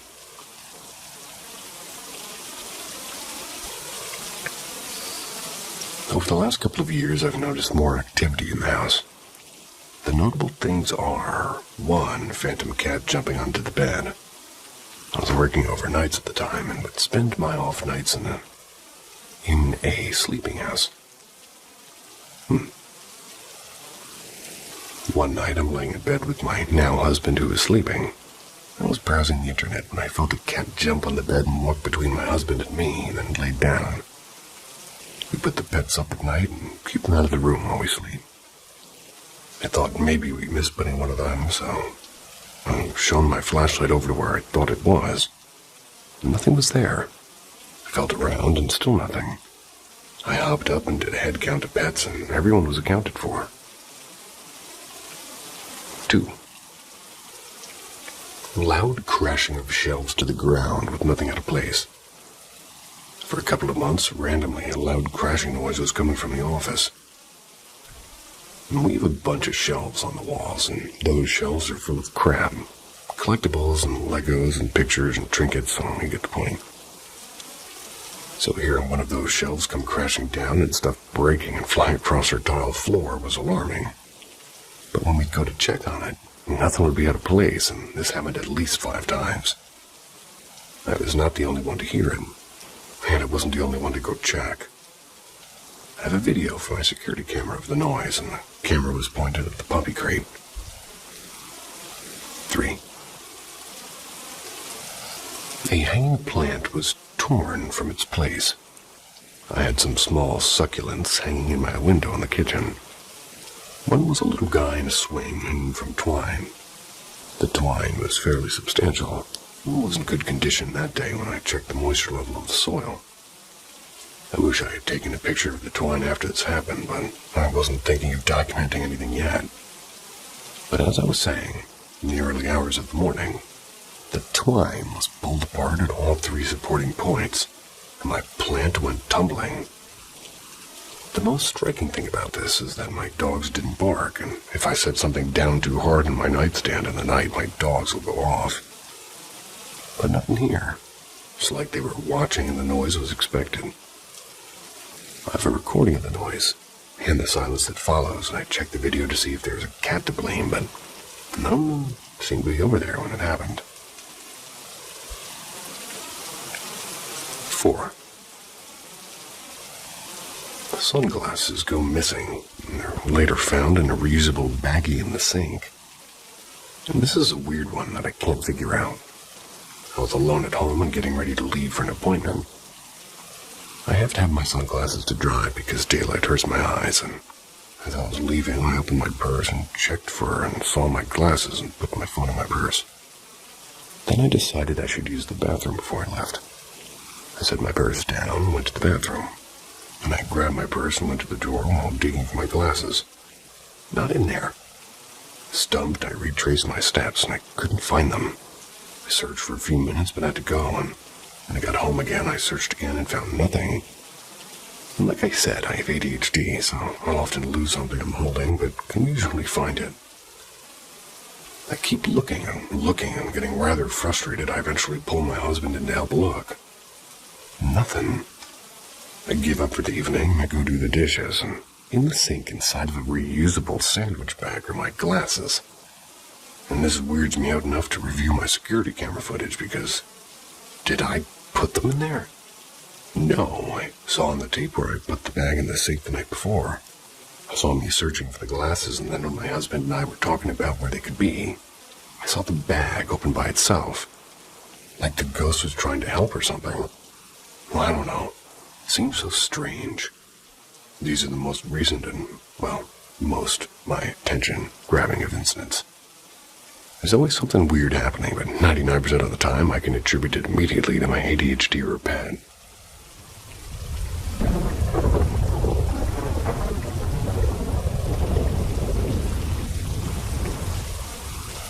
Star falling into my room. Please help me understand. When I was a little girl, maybe 7 or 8, I had this thing happen to me that I think about all the time now. I completely forgot it for years, like really forgot. Till recently, it just came out of me while I was talking. And now I can't stop talking about it. It was real, and I know it happened. I was in bed with a tooth underneath my pillow, waiting for the tooth fairy. I always sleep in my stomach, but this time I'd flipped onto my back because I was waiting for my dad to come and tuck me in. I remember being really excited. I was not sleepy. I was wide awake watching the sliver of sky I could see from my window. Just a little strip between the storm blinds and the neighbor's house. Not a big view, just enough to see a single star. I was staring at that star, and then it started to fall. It began small, like it was way up in the sky, but it got bigger as it came closer, like a glowing orb. Not perfectly round, more like a pulsing, glowing, spiky or round shape that stretched larger as it got closer. And as it got bigger and came toward me, I heard this buzzing sound. Not loud, but definitely there, like a hum. Like something electrical but soft and, well, very soft. The sound's not the important thing here. The sound was like almost to cover the sound of anything else in my reality as the light was getting closer. I was completely frozen. I couldn't move, not even blink. But I wasn't scared, I was just stuck, watching this happen.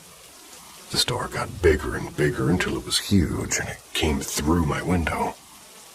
It didn't break anything, it just entered, like it phased into the room. The light completely took over my vision, and I couldn't see my bed, the walls, or anything. Just pure white light. Total whiteout. It's like it entered me. And then suddenly I gasped and I sat up like my whole body jolted upright. And time had passed because the dollar was under my pillow, and the tooth was gone. My dad wasn't in the bathroom anymore like he had been when I first laid down. I'd seen the light under the door and heard him washing his hands, but now it was quiet and it was done, and I'd missed it. But to me, it felt like no time had passed at all, like the whole thing was maybe an instant. I grabbed the dollar and I ran to wake up my dad, telling him I saw the tooth fairy, because that's what I thought it was at the time.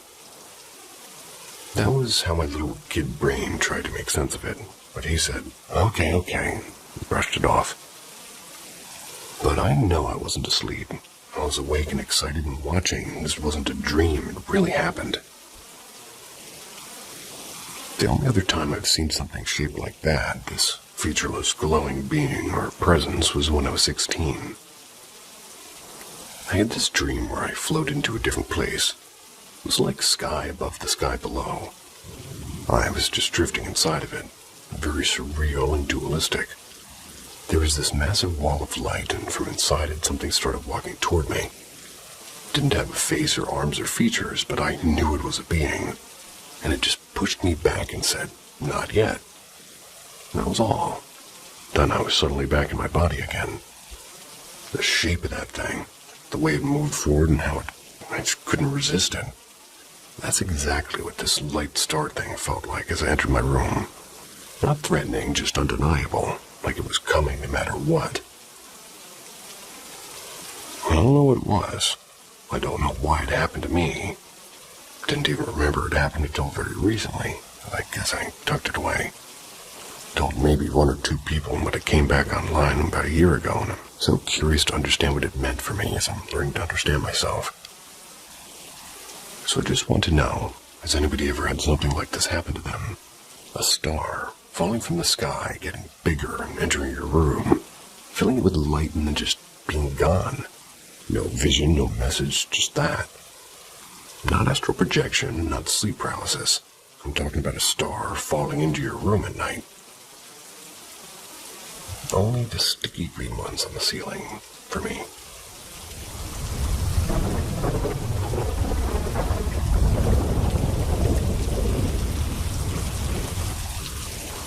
The boy by the door. I grew up in a quiet suburban neighborhood just a few blocks away from an old train line that everybody said was built over what used to be a forgotten graveyard. Rumor had it the workers never moved the graves, just built the tracks on top of them. Some people whispered about restless souls wandering the streets at night. And at the end of our cul-de-sac lived an older couple who loved telling stories. One summer evening, they came over to talk with my parents. I overheard them describing something that happened a few nights before. Their two German shepherds had started barking uncontrollably. They were facing their tall wooden-sided gate. It was as if something or someone was on the other side of it. When they stepped outside with the flashlight, they saw a large shadow standing perfectly still between the gate and their shed. The closer they got, the stranger it became. It wasn't just a shadow. It was a man dressed in dark clothing. No head at all, though. He didn't move, not a sound came from him. The couple grabbed their dogs and ran back inside, locking the doors behind them.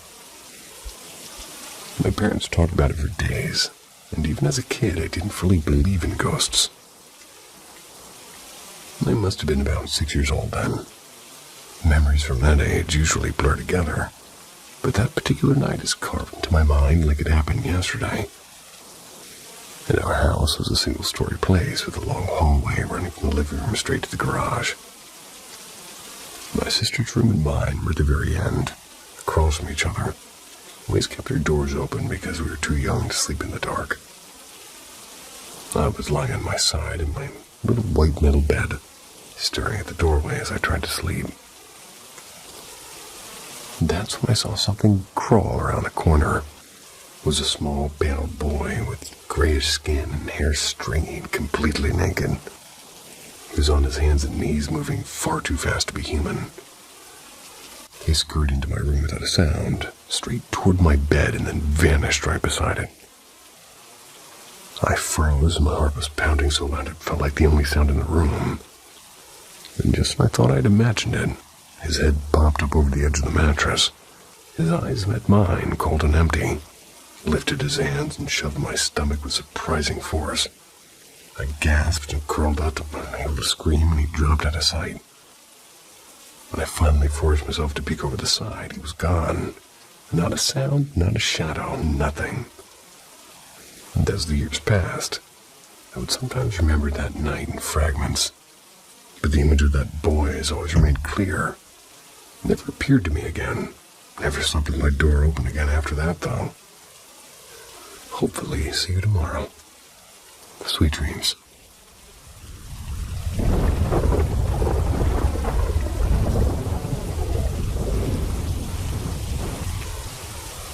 Welcome to the realm of the enigmatic at Paranormal M.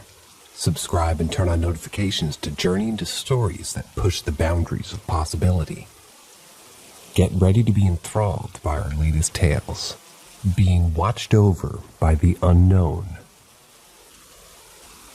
About 5 or 7-ish months again, I decided to hang out with my ex-wife to see how things were going. A foolish mistake that I chose to partake in. I meet up with her at nighttime, and I just drove around town.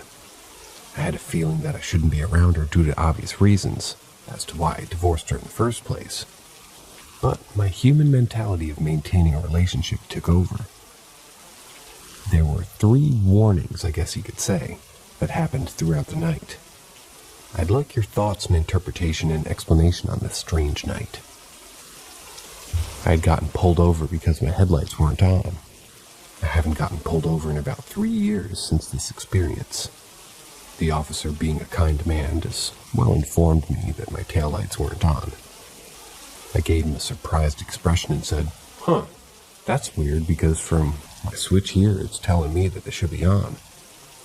He raised his eyebrow, walked to the back of my car, came back and said, "Surprisingly, they're on now." I didn't touch my car light switch at all. They were supposedly on the entire time from when I started my car like 30 minutes prior to this. The officer apologized for the misunderstanding and bid me a good night. Nice guy. 2. We were driving around in the country back roads. Ended up in a small town. I wanted to park and chill because the cop experience weirded me out a little bit. I pulled into the parking lot of a much older church and drove all the way in the back so that no other cop would pull up and question me. I park in the back and turned my car off. Me and her start conversing, and about 20 minutes into the conversation, we both noticed that the street lamp in front of us was flickering at an odd pattern. The lamp would flicker violently for a couple seconds and fade in and out of brightness before being shut off. We look at each other confused. The lamp next to the one had been shut off, repeated in the same pattern but backwards. It faded in and out of brightness, flickered violently and then shut off. A sense of dread and doom filled the atmosphere around us. I turned my car on and slowly drove out of the parking lot.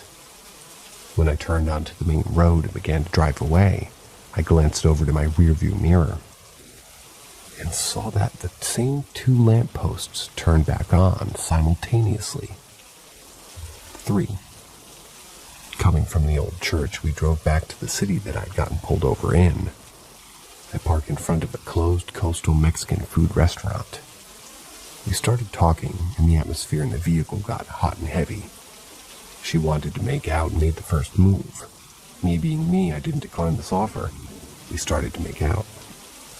I told her to get in the back. She did, and I followed. As things were on the verge of getting far from just a simple makeout session, as clear as day, we both heard a loud, intense, and heavy growl from what seemed like a beast coming from the rear passenger side of my car. The growl vibrated the vehicle from what felt like. We stopped, sharing an expression of fear towards one another.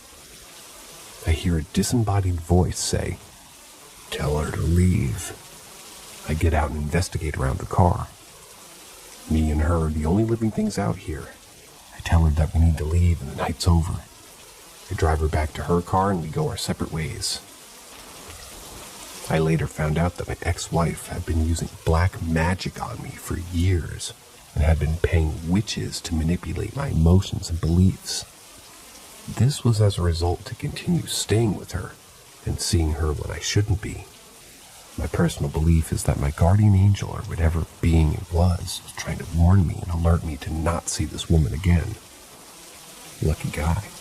Me being stubborn as hell, or having my judgment clouded by dark forces, didn't really work until it became obvious. A whole ass different level of craziness. So what are your thoughts?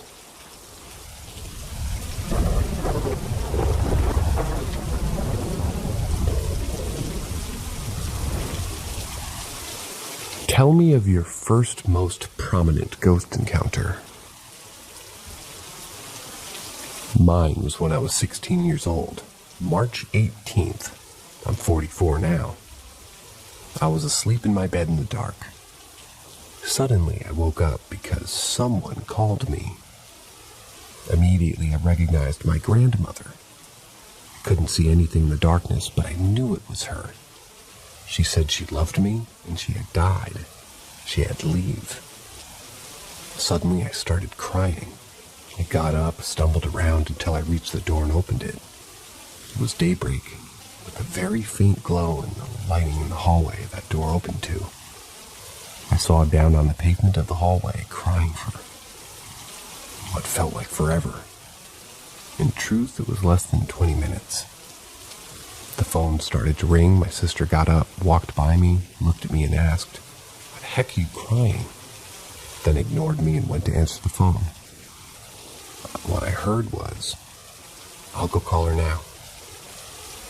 My sister enters my parents' bedroom, which is right in front of me in the hallway, and my mom comes out. She looks at me with surprise, doesn't say a word, and goes to the telephone, which is ahead in the entryway at the end of the hallway. And then I hear when and how it happened. At this point, everybody's up and about. Everyone saw me sitting there crying on the floor. I heard Mom saying that her mom, my grandma, died 20 minutes prior, and her aunt had just called to give the news. At this point, everybody knows that I knew she passed before the phone call, but nobody says a thing. Everyone swipes it under the rug, acting as if nothing happened with me. Crying for hours, no one will believe me or even say it, even though they all witnessed it as it happened.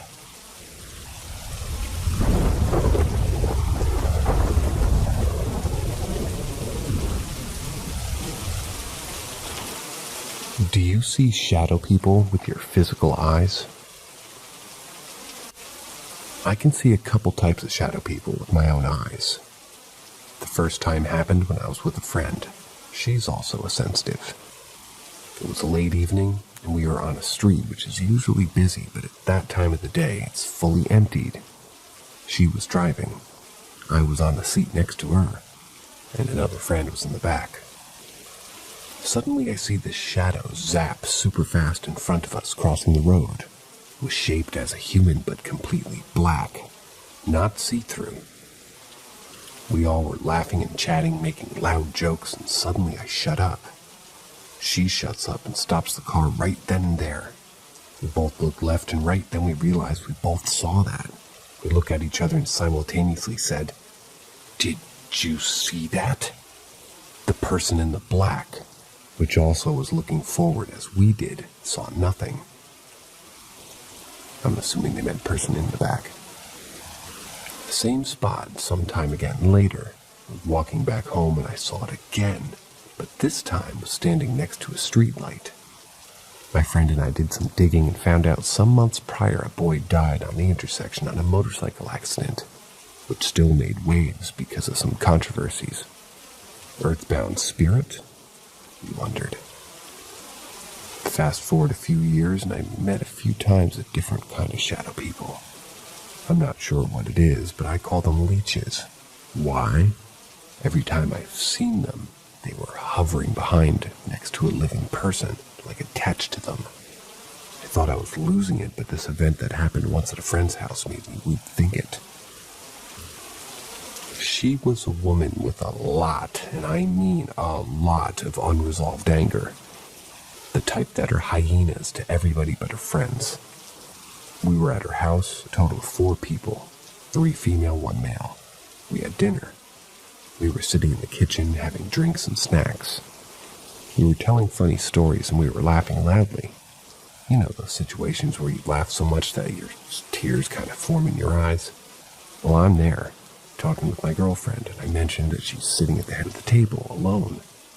And I see this perfectly formed human-shaped shadow, fully black, dark and perfectly defined. The thing is bent on her right shoulder, looking forward, listening. And I felt this sudden ice in my veins. I had a sudden fit of nausea and my guts felt like they twisted my belly. I kept looking in a state of shock, and the thing, when it realized I could see it, jumped back. I could feel its surprise, that I could even see it. In a fast, sudden instant, whoosh, it disappeared. Ran away so fast I saw this black whooshing blob just for that instant. I was telling a joke, but suddenly I shut up. Imagine the scene. 3 people that were loudly laughing suddenly and simultaneously are looking at me with a terror-stricken face, all asking, "What? What did you see? They said my face turned gray.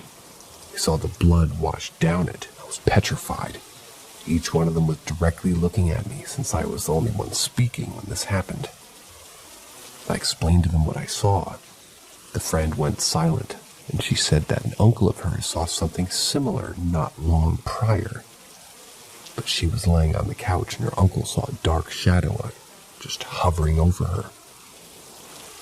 Once I calmed down, I realized three things. The shadow felt as if it was feeding off my friend's energy, hence why I call them leeches. And my friend's extremely negative attitude was fueled by this shadow thing.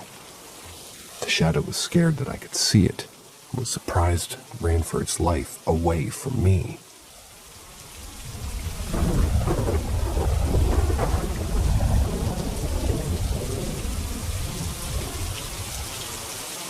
Have you ever been able to jump realities while lucid dreaming? In 2006, 2007, I made a huge change in my life. One of those things, those pivotal decisions that create a shift in reality. I lived in Italy where I was born. I dumped my boyfriend of 8 years. I met my now husband, which I married a year later. I moved to the US. I had 2 kids. And while living my whole life until then, 31 years, with the certainty I didn't want kids ever. Around 2015 and 16, I had the most crazy lucid dream I'd ever had in my life. At that point in this reality, I had 2 little kids. I was overweight, still dealing with the losing baby fat thing, and I had copper brown hair, about the top of my shoulder length. Changed my fashion from Black Widow to hippie, happy-go-lucky spiritualist chick. In the dream, I was in this house which I couldn't recognize. Literally, in the dream, I told myself, the hell am I? I looked around, and there were a bunch of people partying, eating snacks, smoking pot, drinking beer and wine. I recognized the infamous ex and a friend of ours with his girlfriend, not the others. I kept looking around, and I found a large mirror hanging on a wall. I went to it, and I saw my own reflection on it. Yup, this was me, but as skinny as I was when I broke up with them pre-children. Long, dark black blue hair. My old black wing eye makeup and dark cherry lips, dressed in black.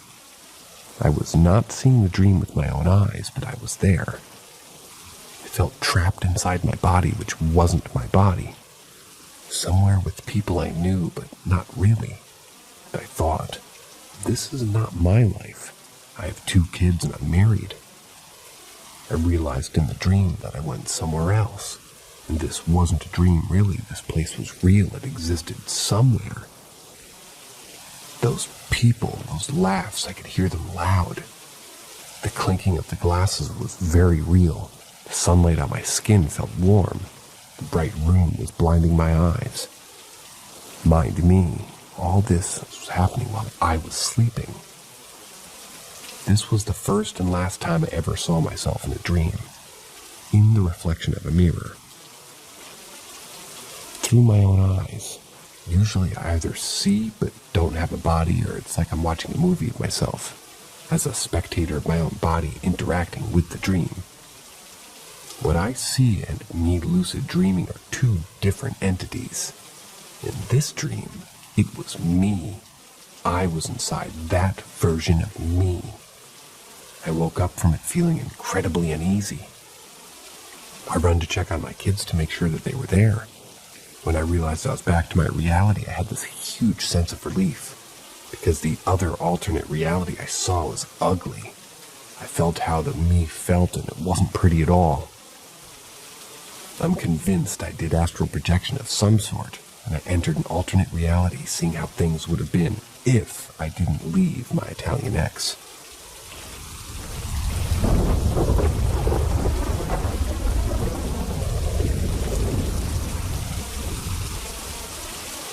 The shadows. My son is 9 years old, and he's always been sensitive to energies and spirits. He's able to see how energy changes color, too. This past year, we're struggling with these shadows. When I ask him to describe them to me, he said that they're small. They move incredibly fast in every direction. They do not interact with them. He stated that it's like they can see me, but I can see them. They can't see me, actually. They feel frustrated. Now, I myself have about all the clues, more or less, some stronger than others. I have like 100% accurate radar for creepy, dangerous, or annoying energy. Whatever it is, simply pissed off a spirit or something way lower on the scale. I can't sense those shadows. I don't feel my radar going crazy, at least, but my son is really scared of them. He says there's so many. For the past few months, we have a long ritual before bedtime. First, I set a UV lamp in his room. The UV light doesn't allow for... let me paraphrase. UV lights don't allow a safe energetic vibration for ghosts to manifest. We do the energy bubble, quote-unquote. It's a grounding and protection exercise I do, where I breathe in and out and dipping into the universe life force. I call in the flow from the source, and I let it pass through my body, and I create a shield all around the house. Fun fact, I change often the energy I call in, whatever's needed, really. Healing is green, protection, blue, comfort, purple. My son, 9 times out of 10, tells me the right color I produced. Second step is the sigil of protection that we make on his third eye using an oil made with Solomon seal root, which, quote-unquote, seals off all evil. The same sigil I reproduced in a magnet I handmade and he stuck right above his head. He had a bunk bed. Third, I got him a St. Benedict medal, which he rubs every night before going to sleep. Patron protector against evil, used in Catholic exorcism too. Sometimes, the shadows are so prominent that all this is not enough and I have to use my own energy to blast them. This is a last resource though, because it's depleting for me. After I use my own energy, he says, a lot of orbs appear in place of the shadows. Have any of you ever seen or heard of the shadows as he's describing them? Note, I'm able to not only feel but also see with my own eyes the shadow people. This house is shielded in ways you cannot even fathom. I'm guessing they mean fathom. I'm a holistic healer, a crystal healer, a Reiki healer, an earth witch, and I dab in pranic healing. Never heard that term. Pranic, I believe. Pranic, okay. I never before heard of the shadows that he mentioned. Be warned that I never taught my son any of all of this. Just recently I taught him the breathing exercises to calm his anxiety with the strange stuff happening to him. And of course the ritual we do nightly and why. But I keep both my kids well separated from my spiritual activities. My most prominent theory? Dimensions. Since he also sees orbs, which are manifestations of spirits of different nature, my best guess is that these shadows might be either remnants of a lower dimension or visible through the veil of presences from another reality. But my guess is as right as any of yours could be, huh? Excuse the writing on that one. I'm reading it as is, best I can. Moving on.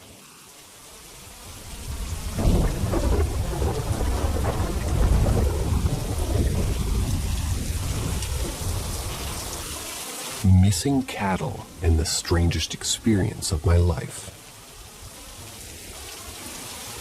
My husband and I live on a farm of about 100 acres and raise cattle.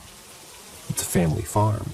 My dad grew up here and my grandpa lived and worked this land until the day that he died. I'm familiar with every inch and have never felt scared walking the farm or the surrounding land. A few months ago, one of our cattle disappeared. She had a calf, and if you're unfamiliar with cattle, it's pretty strange for a cow to leave her calf, depending on the cow, of course. Our farm is in the Appalachian foothills in Kentucky, so there are quite a few hollers. We figured that the cow went down into a holler, died in the brush somewhere, or got into a neighbor's field. My husband looked and looked but never found her. Never found her body, never found any evidence of that cow. The day she went missing, there were some strange spots in the grass of the field, where it was laid down like something had smushed it, and oddly enough, 2 vehicles ran out of gas right near those weird spots. Thought it was a weird, spooky coincidence. Kind of funny. Ooh, supernatural. Until today. Today, my favorite cow went missing. My husband, sister, and I spent approximately 5 hours searching for this cow. We combed every inch of fields. We searched the hollers. We checked the neighbors' fields. No sign of her. She also had a calf and was a notoriously good mama, and the calf is still here. I figured she got out into the neighboring cornfield, or perhaps somebody stole her, which would have been weird because she was an older cow and was also the only missing cow. Until I experienced the strangest thing that makes me think maybe it is supernatural. My sister and I were out looking for the missing cow around 6:37 p.m. and between 2 of our fields, there's a piece of land that we don't own that juts in between 2 of the fields that we do own. It's mostly wooded and bordered with a barbed wire fence. I knew our cows sometimes crossed over, so I wanted to search there. My sister and I are both in our late 20s and grew up running wild in the woods. We hunted, climbed waterfalls, dodged snakes, pulled tricks off ourselves. Nothing scared us then, and nothing scares us now. I crossed over the barbed wire to go look for the cow, and my sister stopped. Which is weird, she's my younger sister and always follows me. I was teasing her, calling her a chicken and telling her that I'd be there before that and that I wouldn't take her anywhere dangerous, and that she knows that. She kept stalling, and I finally got short with her and yelled at her to come on. She crossed the barbed wire but kept stopping. Finally, she caught up with me. But as I walked further into the woods, I got a bad feeling. The only way I can describe it is dark. My sister also kept saying that she couldn't hear me, even though I was talking loudly and was only 2 feet away from her at the most. I finally stopped, turned around, and we booked it out of there. Once we crossed back over the barbed wire, the bad feeling went away. My sister went home a couple hours later because she was unusually tired. I texted her and asked her what she thought about the woods was feeling off. She says that she was terrified the entire time. I'm going to quote her text beneath here. It was like we were going down a dark path to nowhere. I like to explore, but it didn't feel right. It gives me chills and almost makes me cry thinking about it, so I just told myself I was psyching myself out. It was right when we passed the fence, like we were somewhere we shouldn't have been. I was actually scared. I trust you and everything, of course, but the feeling I got standing and looking into the woods was just telling me not to go, not to cross the fence. The farther we went, it just got worse. Like a dark shadow or something screaming at my insides, telling me to go back. Afterwards, I got a heavy feeling making me so tired. And this all happened this evening. We never found the cow or any sign of her. I also have this horrible lingering feeling from being in those woods. I feel dread when I think about it. I'm exhausted and I'm jumpy. I wanted to recount the story somewhere so I wouldn't forget the details, and to see if anybody had any similar experiences or thoughts on what might be happening, supernatural or otherwise. I can tell you I've never felt anything like that in my entire life. My sister's never scared, which scared me even more.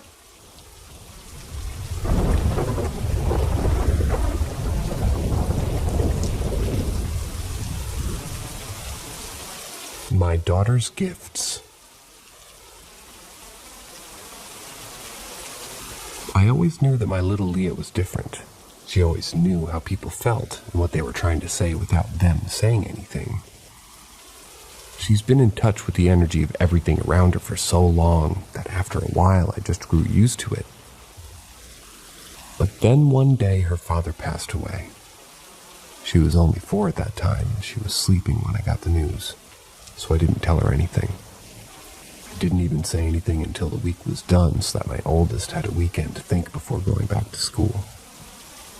So for days, I didn't say a thing. Even then, all my girls that were too small to understand death, I just said he'd gotten into an accident. The day of his funeral, my daughter gave me a drawing to give her father since she knew I was going to see him tomorrow. I said, of course, I'll be back after seeing Papa. We're a bilingual family, and she and I know. Then she says how much pain he was in. I was shocked and asked what she meant. She completely described all the damage his body got. He died in a skidoo accident. She said how his tibia broke, his back broke, he smashed his head, his glasses exploded in his face, his lips were bleeding, and he was coughing up blood. There could be more, but that's what I remember. I was shocked, and I said, I don't think it was that bad. Months later, I got the coroner's report, and she was dead on, every little detail she got. I started to cry. Did my daughter see what happened? Did her father visit her? How could this 4-year-old know so much? Someone in her body? Still to this day, the story gives me the creeps, and I'll never forget the day when she was able to say everything with a smile on her face.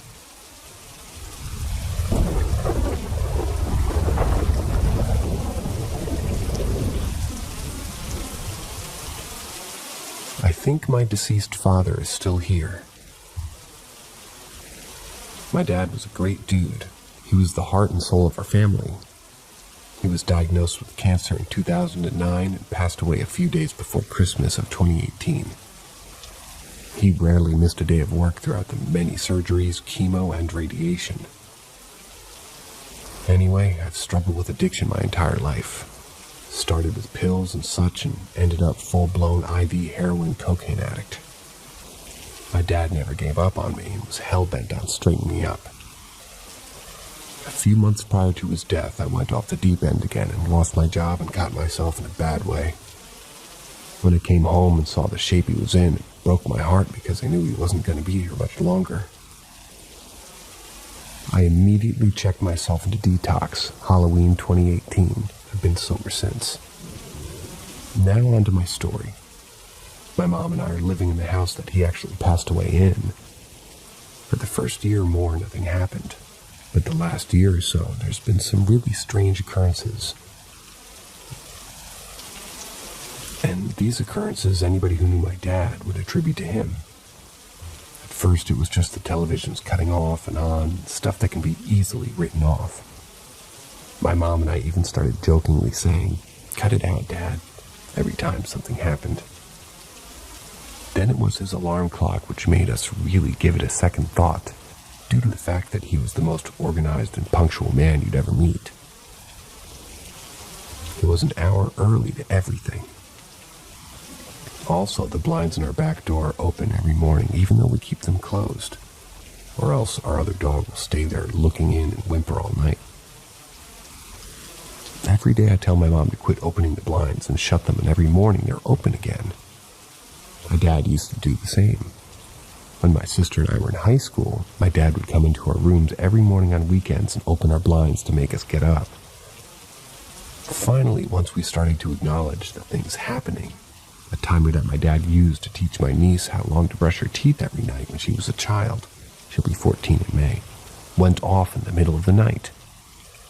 It had been at least 6 or 7 years since it had been used, and took us forever to find it. It had been set to 10 minutes and was powered by a single AAA battery. It's not a scary thing, it's actually kind of comforting. It's just the way things are befitting of Dad so much. My sister and Mom always say if anybody could have figured out a way to hang around and make sure I act right, it's Dad. Brings me some kind of solace in the fact that maybe he can see that I've gotten my shit together a little bit, and this is his way of acknowledging it. There have been many other instances in the past few months, and researching, I read that when a lot of emotion in a room where somebody passes, it can cause a spirit to linger. When my dad passed, there were probably 40 family members all gathered when he took his last breath. Anyway, Just found this sub and wanted to share.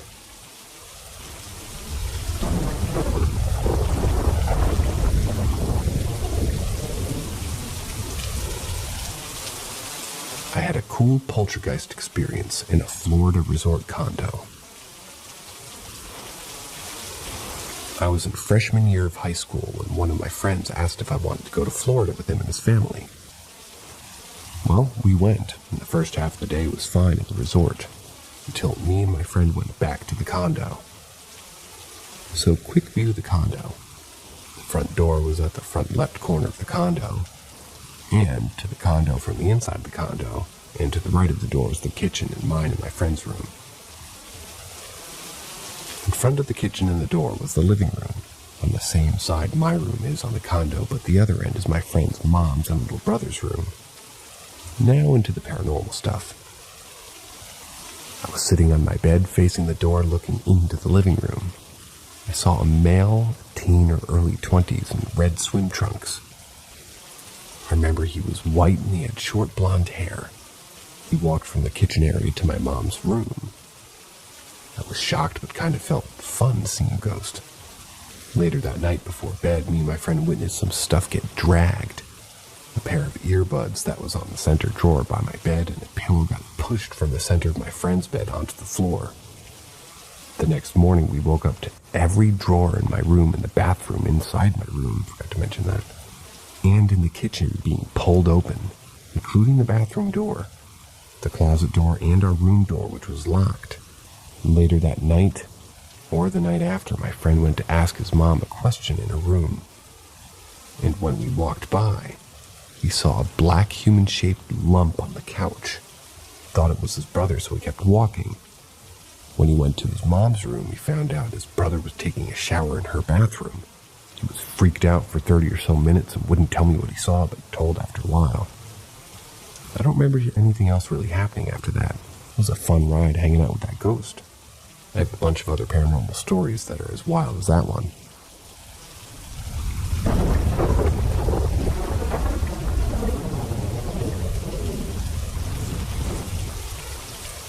An anecdote in my grandmother's old house. This happened when I was approximately 9 years old. I was at my grandmother's house along with her and my cousin. Just the three of us. There was no one else. I was laying down in the same room as my cousin, but we slept in separate beds. My grandmother was sleeping in her own bedroom, and I was approximately up at midnight for some strange reason. Couldn't fall asleep, and my cousin was already asleep. In that, I hear the singing of a woman in the living room. She also appeared to be wearing a white dress. I didn't see her face, and I only saw her partially. After a few seconds, she disappeared, and the bathroom light, which was next to our room, suddenly turned on and then turned off. My cousin woke up suddenly, and he told me that he listened to her too. We were in shock until we decided to leave our room to see what was happening. I went to my grandmother's room, and she seemed to be completely asleep, in her pajamas.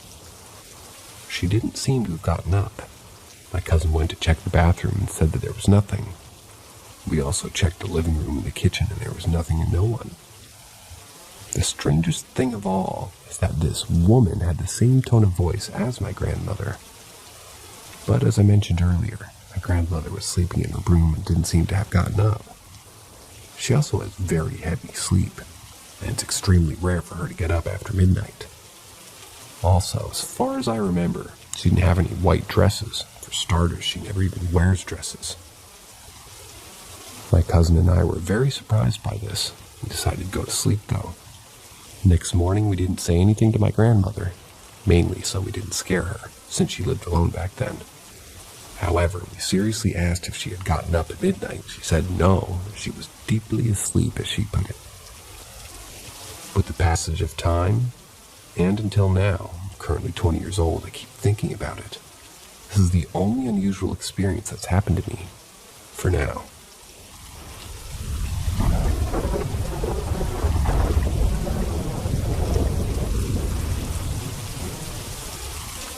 Why do the lights turn themselves on? Pictures fall off walls, dishes rattle in the drying rack every day at my house.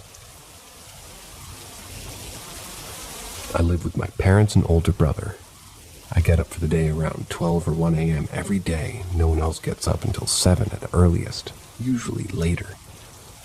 Since no one else is up, I'm very careful about being quiet and turning lights off, to the point that I double and triple check that yes, I physically flipped the switch. The light went off, no more light. This occurs in almost every room, but mainly our small hallway bathroom. I go in, turn the light off, make damn sure it's off, no other lights on in the house either. And I'll walk back out, and less than 5 minutes later, the bathroom light's on. Every morning, usually multiple times. Same deal with pictures either swinging or falling off the wall. No one is ever even awake besides me, and nowhere near the pictures. Same with the dishes in our drying rack. My house is small, but I'll be standing in my living room roughly 12 feet away from the dish rack, and it just rattles super loud. Not a little bit, I'm talking a ton of noise and commotion and movement. Occasionally a spoon or fork will eventually fall out, from the force of the rattling, that is. These occurrences usually aren't connected to 3 a.m., the witching hour or the dead time or whatever. They happen then too, but it's not exclusive to 3 a.m. For a little background, the house was built in, I believe, 1984. I'm pretty sure nobody's died in it. We also have one room that freaks all of us out, just super unsettling to be in there, like you're being watched or something. And none of any animals that we've ever owned have ever gone in there. They refuse and freak out if you try to carry them in. We pretty much just don't go in there. It's my dad's office now. But until he recently had to work from home due to COVID, nobody ever really went in there. Like, we each have our own bedroom, the living room and kitchen are all connected. Just a big open space. If anybody has any suggestions about what might be causing these occurrences, or has had similar experiences, please let me know. I've lived in this house 17 years, and this has always happened, but it's happening much more frequently and much more intensely lately. I'm wondering why that is.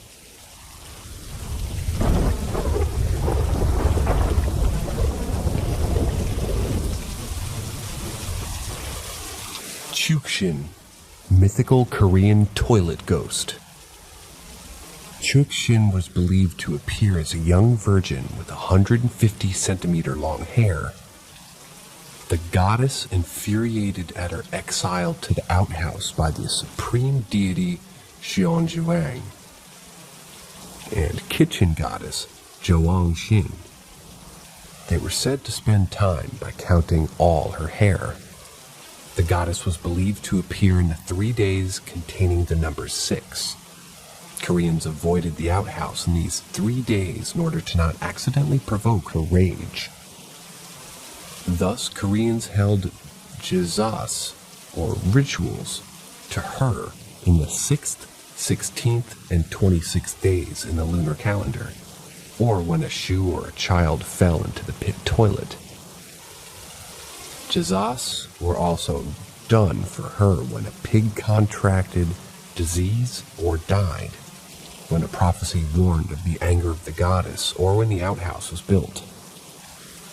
In the jizas dedicated to the Chukshin, Koreans put all ingredients possible inside the tok, which was called the chongchok, meaning dong rice cake. The chongchok was then served to the goddess. Non-glutinous rice was also served. She was regarded to be the most dangerous of the Gishin. She was believed to despise children, possibly because of her downfall by the child Noctisaijin, see below, and topple them into the pit toilet.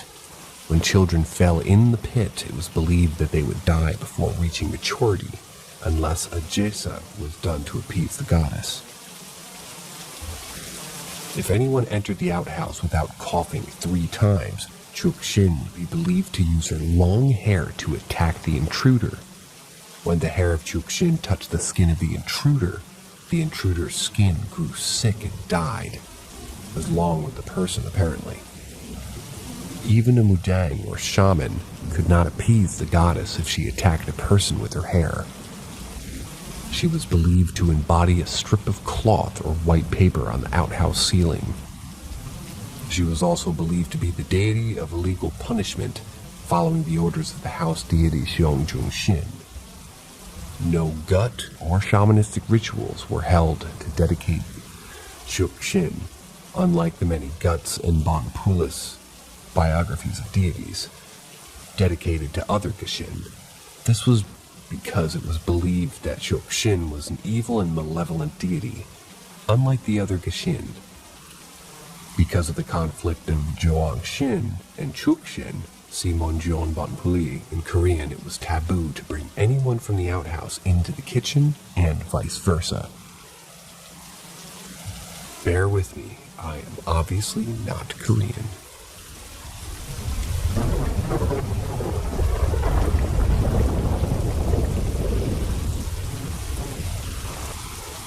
My great-granda lets me know that she was leaving us.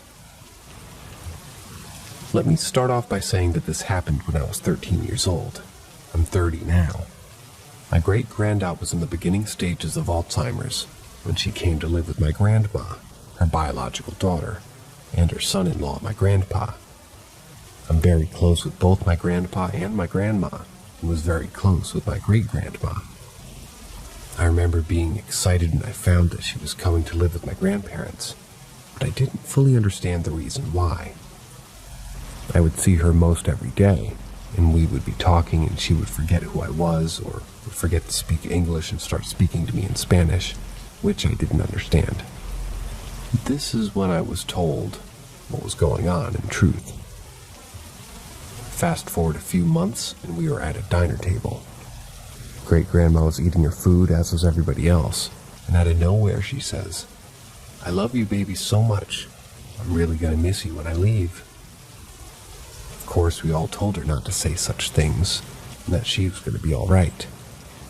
Not long after that, I stayed up the night at my grandparents' house. My cousin and myself slept in one room, my grandparents in another, and great-grandma in the room across from ours. That night I had a dream or a vision, I don't know, but I know it was great-grandma letting me know that she was leaving us. I was looking through the eyes of my grandma, who was looking at me, leaning over the bed with my head on great-grandma's chest to see if she was breathing. I saw myself lean over the bed while I was looking through my grandma's eyes, standing in the doorway. That's when I woke up to my grandma shaking me, frantically saying, "I think Grandmama's dead." I shot out of the bed and ran into the room to see her lifeless. And just like I saw in my dream and vision, I leaned over the bed, put my head on her chest to listen for any signs of breathing. When I looked over at the doorway, Grandma was standing in the exact location where I was looking through her eyes, looking at me. I don't know why or how I saw this. I feel as if maybe this may have happened because we all had this strong connection. My great-grandma, grandma, and myself. Or because she wanted to let me know that she was going. I'm not sure. Either way, it still kind of haunts me, and I miss her terribly. There's times when I'll randomly smell her perfume, which is comforting, and I feel like she's around me.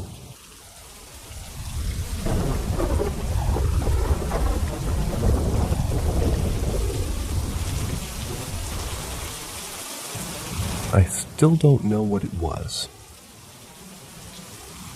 This experience happened about 6 years ago. I was dog sitting for a family friend of my then girlfriend's family for some extra money.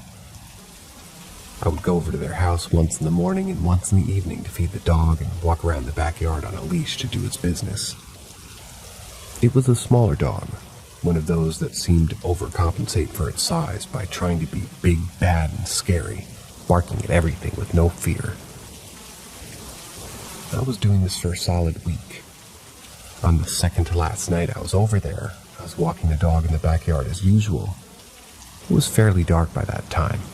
Not pitch black, but dark enough that you couldn't comfortably walk around without a light. The moon was out, so that helped a bit, but I also had my phone's flashlight on. The backyard wasn't fenced, hence the leash. It was probably a good 15 feet or so of flat ground before it became thick, tall, grassy weed-type foliage. Behind that was just woods. The dog always took a long time sniffing around every goddamn weed, rock, what have you. Then it suddenly froze, as if too scared to move a muscle. At the same time, I heard a rustling maybe 20 feet ahead of me and to my right. I shined my phone's flashlight over in the direction, but it was just not helpful.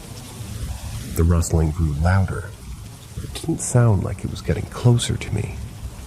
Finally, I started seeing the tall grassy foliage start to move, and then I saw something emerge from it. Its size was similar to that of an adult black bear, but it was covered in skin that was whitish in color. It wasn't filled out or bulbous like a bear, but seemed rather lean instead. Imagine a large white gorilla, but with no hair, hunched down on its front arms and legs. It didn't make any grunting or growling noises.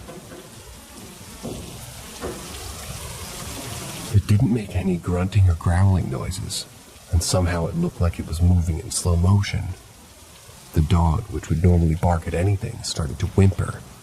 At this point, my eyes had started adjusting to the dim light, and I saw the thing turn its head towards me.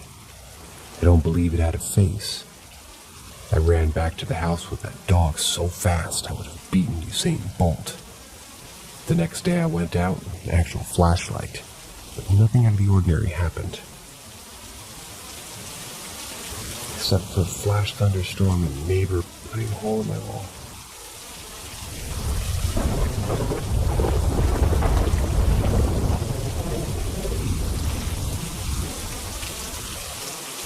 Just sleep paralysis or an evil spirit?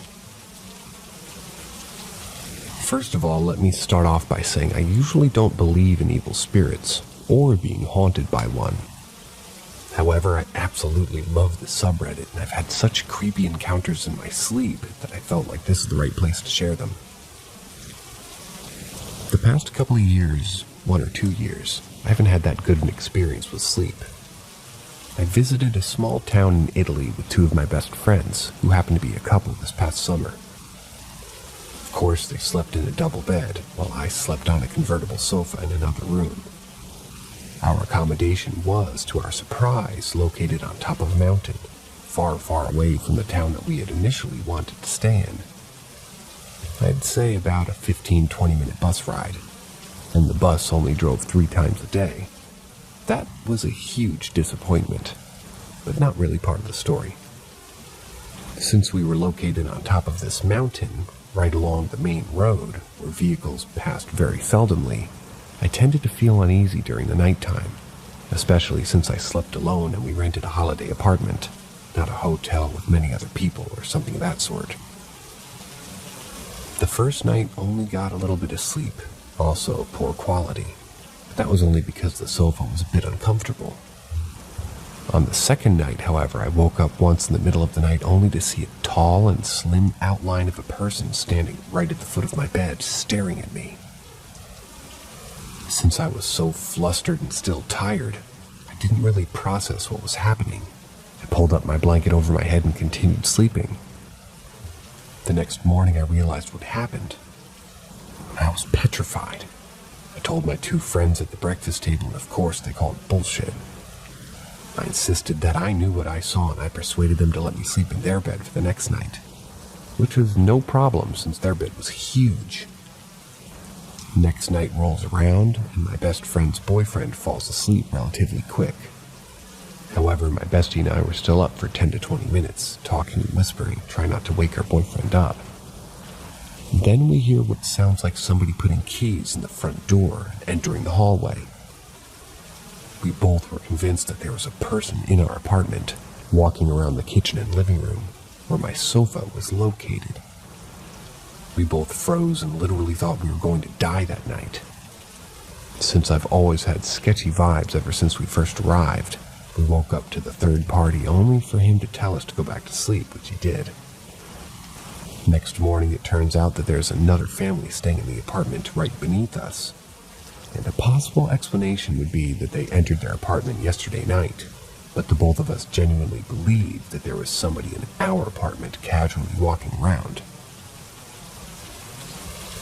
On another not-so-pleasant occasion, I went to sleep normally in my bed a few months ago, but I suddenly woke up in the middle of the night, only to find that I couldn't move my body. My limbs were numb, I couldn't turn my head, I couldn't speak. I felt completely paralyzed. I've had sleep paralysis before, so I know that this was just another night of bad sleep. However, this time was different. I saw my dad turning the light and walking around the hallways, passing my room, which isn't unusual. Probably to get a glass of water or go to the toilet. I desperately and unsuccessfully tried calling out for him, but of course nothing but a whisper came out of his mouth. In that moment, I felt so helpless.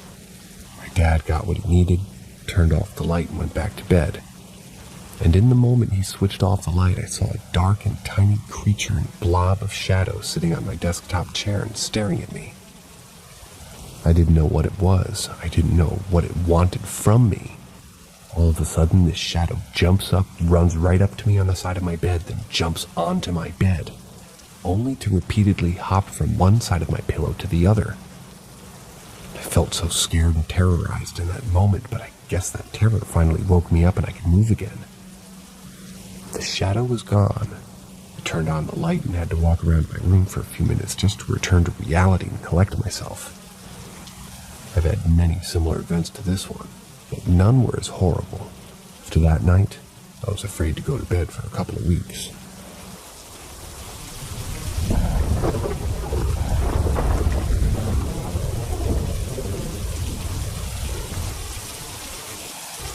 My dying mom makes a call to my brother.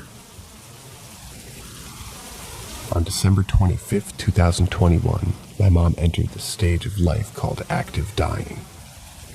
Her skin was cold, her breathing labored. It reminded me of a fish out of water, and she was completely unresponsive. My family and I spent our last hours with her alive. My father called hospice to bring in an oxygen machine. We went to bed around 1 a.m. During that time we spent in the living room, these walkie-talkies that we have started going off as if somebody pressed buttons on the other line. No speaking, just the static sound. My dad brought out these weeks prior, so my mom could use them if she needed them at night, since she slept in the living room and my dad was sleeping in their bedroom. Anyways, the walkie-talkies were making these noises randomly in the middle of the night. I won't chalk it up to being paranormal, even if it didn't make any sense that they would go off at that time. The creepy thing happens a few days later. My dad's going through my mom's phone to tell people who were texting her what had happened, stuff like that. He comes across a call to my brother made at 1:25 a.m. on the 26th, right after we'd gone to sleep. She was in an unresponsive state. She could not have called anyone. We don't think she even had her phone near her while she was dying. It was probably in her purse since she had just driven home from a trip. To do that, she'd have to get up to find her phone when she could hardly breathe, let alone walk. And do it quiet enough to not wake up my dad, who was sleeping on the couch. I doubt that my dad could have slept through her doing that, since he would have just gone to sleep. He hadn't been sleeping well for that week because any noise she would make, he would get up to make sure she was okay. I doubt that night it would have been any different. Also, it would make sense that if she were to call anyone, he would maybe be my brother, since my phone's broken and my sister doesn't use hers. So either she got up while she was dying, made a phone call to my brother, or she was already dead when she made it. Either situation freaks me out when I think about it. Aside from wondering how this happened, I also wonder what would happen if my brother had answered the call.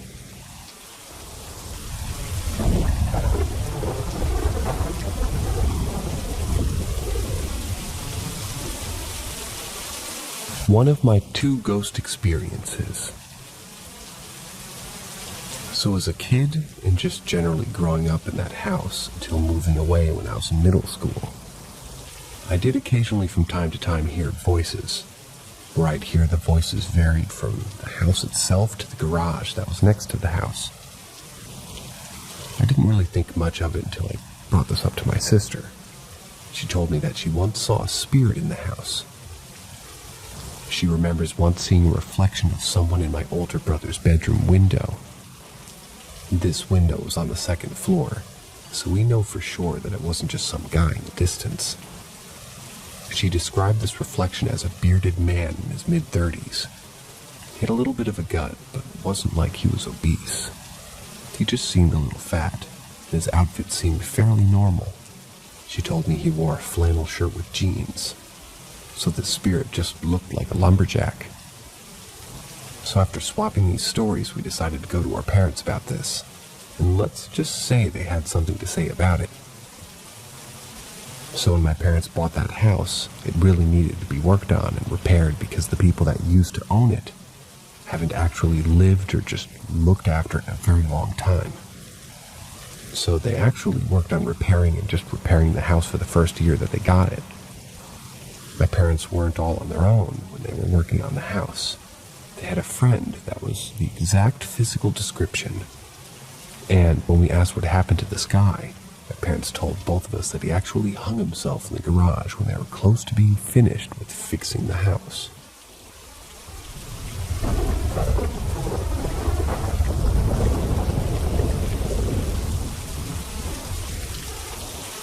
My other ghost story that I actually experienced. So our story starts in Maine, in a neighborhood reasonably close to Portland. I was up there to visit family pretty much, and the house in question belonged to one of my aunts, and I was with my aunt from Boston that wanted to drive up to visit them too. We showed up at the house, and I was just told that the house was already pretty old when my other aunt's family moved in. And that's the most I know about the history of the house. I might ask later because it sounds interesting. So we come in, settle down in the guest rooms, and we all start talking about the trip so far. And I make a joke about my outfit saying, "Oh yeah, I look like a Salem lesbian." We all have a laugh, and I soon forget about the comment. We jumped that night, and just occasionally throughout the night I hear scratching on the door. I wasn't that concerned yet, mainly because my aunt's family had a dog and a cat. But most of the time when I got up to let them in, the hallway was empty.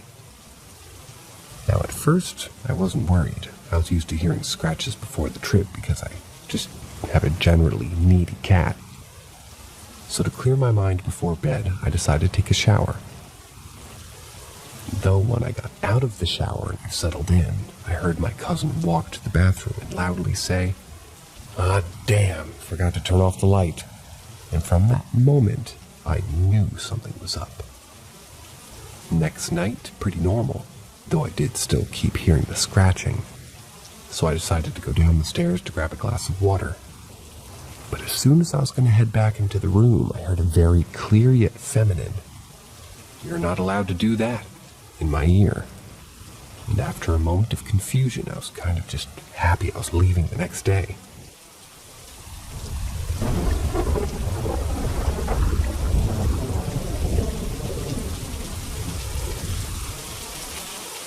A strange story from my childhood. Me and my sister were in our room playing when my parents were in the TV room. Father was watching TV and Mom was in the kitchen. It was fine when suddenly my sister saw a white translucent being with a beard and a grin on his face leaving our bathroom, which was inside our room, and moving to the TV lounge. My sister called me as I was facing backwards to the bathroom. I didn't clearly see the whole figure, just the white part of clothing at the brink of our door, so I didn't completely believe her. After 5 or 10 minutes, my father started choking very badly, and the creature returned to our room this time, and I'd left the room earlier, but my sister was there. The creature this time made a very evil, loud laughter that I heard, and my sister then ran out of the room after hearing that. My father, after this laughter, after choking badly, fainted, and Mom was outside calling the ambulance on the phone. It's been years. Everything is fine now. My parents are still unaware of any creature or a sound. But if only it was me or my sister alone, I could call it as some imagination, but we both at a different place heard it and saw it, although I just saw a part of the creature's clothes. We changed our room after that and never used the bathroom. We did use it sometimes in daylight, but nothing happened. After we left home, the room and bathroom weren't in use, just during monthly cleaning. One day, my mother told us that while they opened the room, there were hundreds of lizards on the walls, so many that the wall was barely visible. And all in the blink of an AM, I rushed in a small hole outside like there was nothing before. I do not understand that last sentence. Moving on.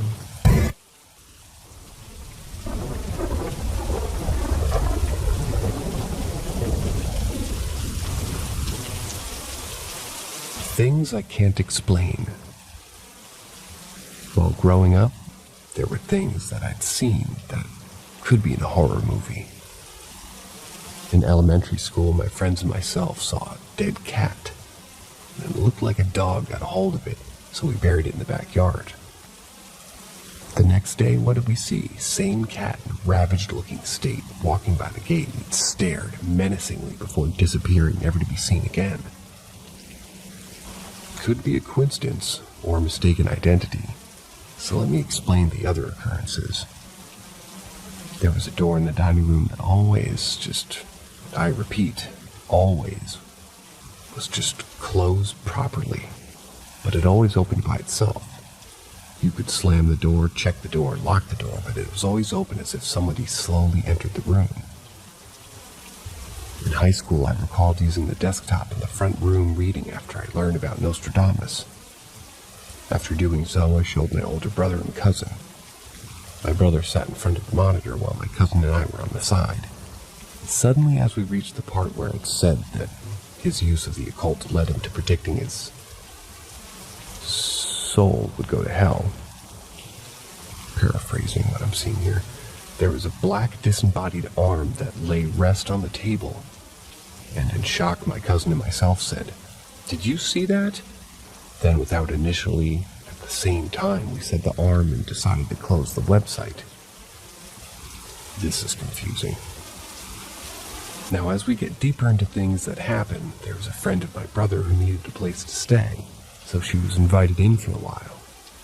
Ironically, the same things I just typed in, I said to her. She said that in school, on the island, they played a Ouija board, and the participants saw a witch who was haunting them. Thought nothing of it and felt that she was just telling a tall tale, but strange things started happening.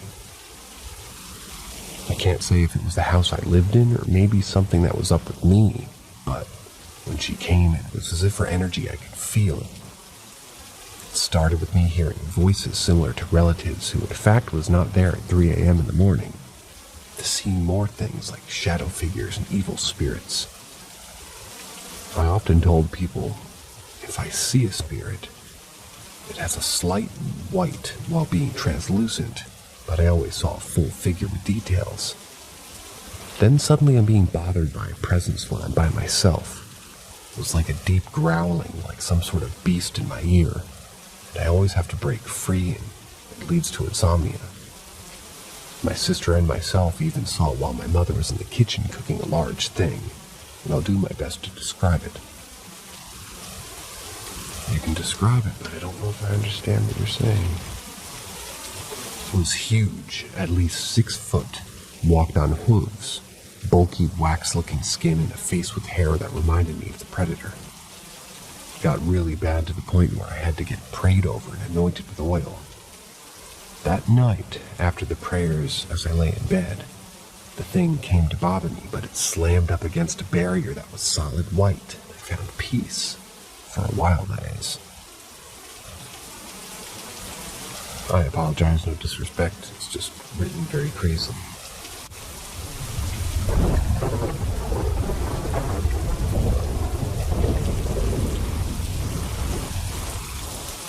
Faceless man. Nearly 5 years ago, when I was 16, my dad and I went on vacation around Christmas to Boulder, Colorado. We rented this little house pretty far out of town in the mountains. It was located in this sort of ravine or meadow, in between 2 tall, steep mountains, and had a medium-sized stream running right in front of it. It seemed like a really neat house when we were just looking online at it. because one side was completely made of grass and it was isolated in the forest. Well, the first night came and everything still seemed all right. I had brought my little dog along, and of course he needed to pee in the middle of the night. I was kind of spooked at the idea of going outside at 1 a.m., but more because I was afraid of bears or cougars or whatever. I tried to wake my dad up, but he had been taking some sleeping pill and literally refused to wake up. So I put on my coat and everything and went outside with my dog.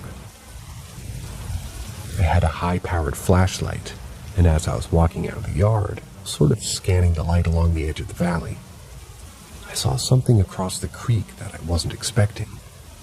There was a man standing out there. I froze for a minute. Then, like a total idiot, I yelled, "Who's there?"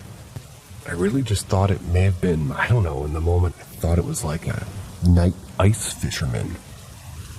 I didn't get scared until he didn't answer. And by then, I started to notice some weird things about him. It was freezing, like probably -10 Fahrenheit at least. But this man wasn't wearing a coat.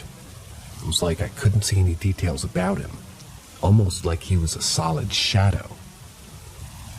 Even though I was close enough and the light was bright enough to see the trees behind him in detail, I was shining this super bright light right into his face, but he wasn't recoiling whatsoever or putting his hands to cover his eyes or anything.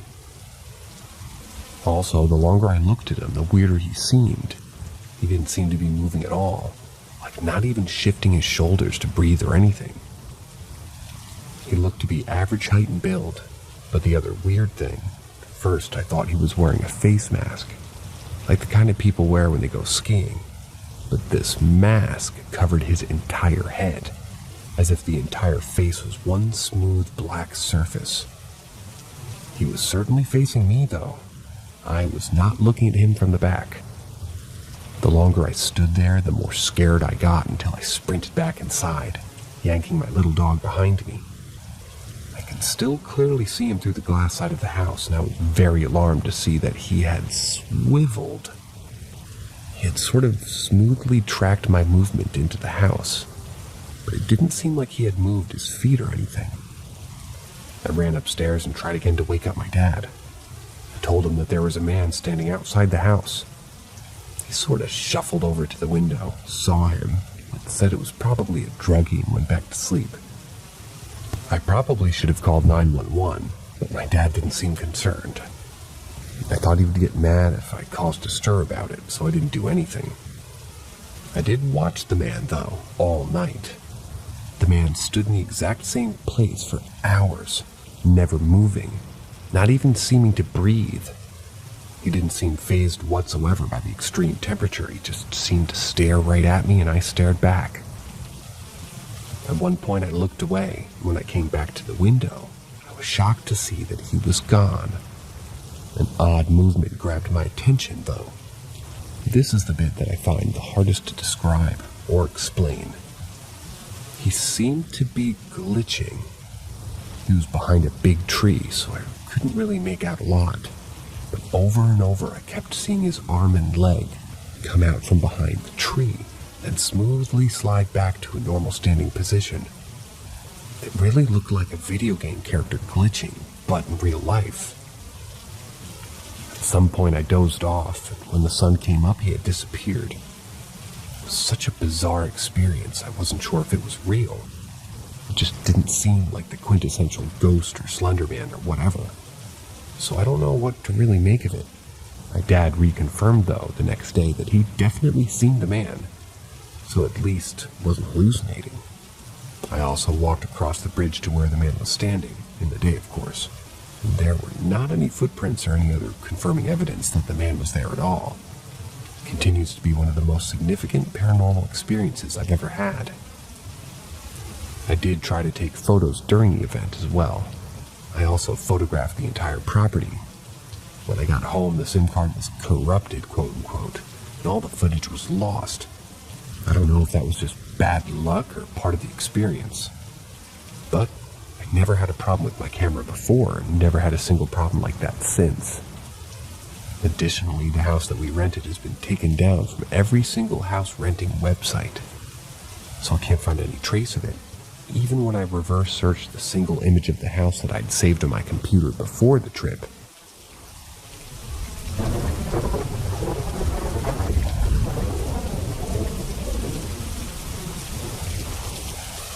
haunted bathroom.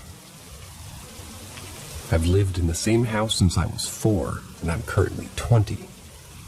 The bathroom adjacent to my bedroom is the kids' bathroom, and appears to have been since the house was built in the 1940s. It's also funny because when we moved in, we remodeled some parts of the house, including the bathroom. It's all white, with white tile and granite and bright lighting, which doesn't really seem to fit the fact that a ghost haunts it. The first time I ever experienced anything really scary in that bathroom was when I was around 8. I was taking a bath and I was alone. I was just chilling, reading a book or whatever. I heard a girl's voice inside the bathtub. Like it sounded like it came from directly above me, as if the ghost was hovering a few inches above me in the bath. It said, "Hello," several times, and I was terrified. At first I was frozen, then I absolutely high-tailed it out of there. After that, I hated the bathroom near my room. I refused to even enter it for at least a month and had to go all the way downstairs to the bathroom and shower and brush my teeth in the kitchen sink. Well, nothing much ever really happened for many years after that. It wasn't until I was much older, probably 13 or so, that things started happening there again. The next run-in with this ghost was by far the worst. I was alone at night. My mom was out on a date. It wasn't a big deal, and I was used to it, so I wasn't already scared or freaked out. I was hanging out in my room, and I had my dog sitting next to me. The door to my room was open. I wasn't paying attention, listening to music and playing a game or something, and my dog jumped up and looked at the door. I followed his gaze and saw a dark figure at the door. It was child height and appeared to be a little girl. She had black hair that was dripping wet, and the rest of her face looked to be dark gray. She was peering around the corner of the door so that I could only see her head. As soon as I saw her, she ran down the hallway and stairs. I could hear her running. It didn't occur to me whatsoever that it was a ghost at the time. The fact that both the dog and I could see her, then I could hear her running down the hallway, made me think it was an intruder. I was so scared that it also didn't register that the intruder was a small girl. I just thought that there was somebody else in the house. It felt like lightning was coursing through my body. I ran into the bathroom and hid myself in a cabinet and then called the police. The police came and searched the entire house and had to come pull me out of the cabinet. But they said that they didn't find anything, and in fact, the house alarm was still on when they arrived, which meant that none of the doors or windows had been opened since my mom left. Not a week after this incident, another thing happened. I was standing in the bathroom washing my face. I got a strong feeling something was behind me, but I ignored it, thinking it was just because my eyes were closed. But out of nowhere, I was, almost like possessed. I lost consciousness for a moment. It was as if I were taken to a different place. It was like an empty black space with nothing anywhere. The floor was made of water and I was soaking wet. In the distance, there were these glowing purple lights. Then I heard a voice. It was the same voice that I heard in the bathtub years ago. But this time it was in my head, not out loud. It said my name, Lucy, over and over. Then I woke up. I was on the floor of the bathroom. It was so strange. It was like I'd been in some spiritual journey or something. I suddenly knew things about this ghost. I knew it was a child. I knew her name, like I knew instinctively that Lucy was her name. I knew that she died in that bathroom. And I knew that she was friendly but lonely, that she wanted me to know about her death, but didn't actually mean to scare me. I wasn't freaked out, really. It was more relieving to find out what all these events were, or that she wasn't an evil spirit or anything. I tried to run and tell my mom what had just happened, who, by the way, thought I was being crazy about the whole thing and was still angry that I messed up her date a week earlier by calling the police when nobody was actually in the house. But she definitely thought I was just acting like a loon. And I mean, who wouldn't think that? Since then, the bathroom is still 100% haunted.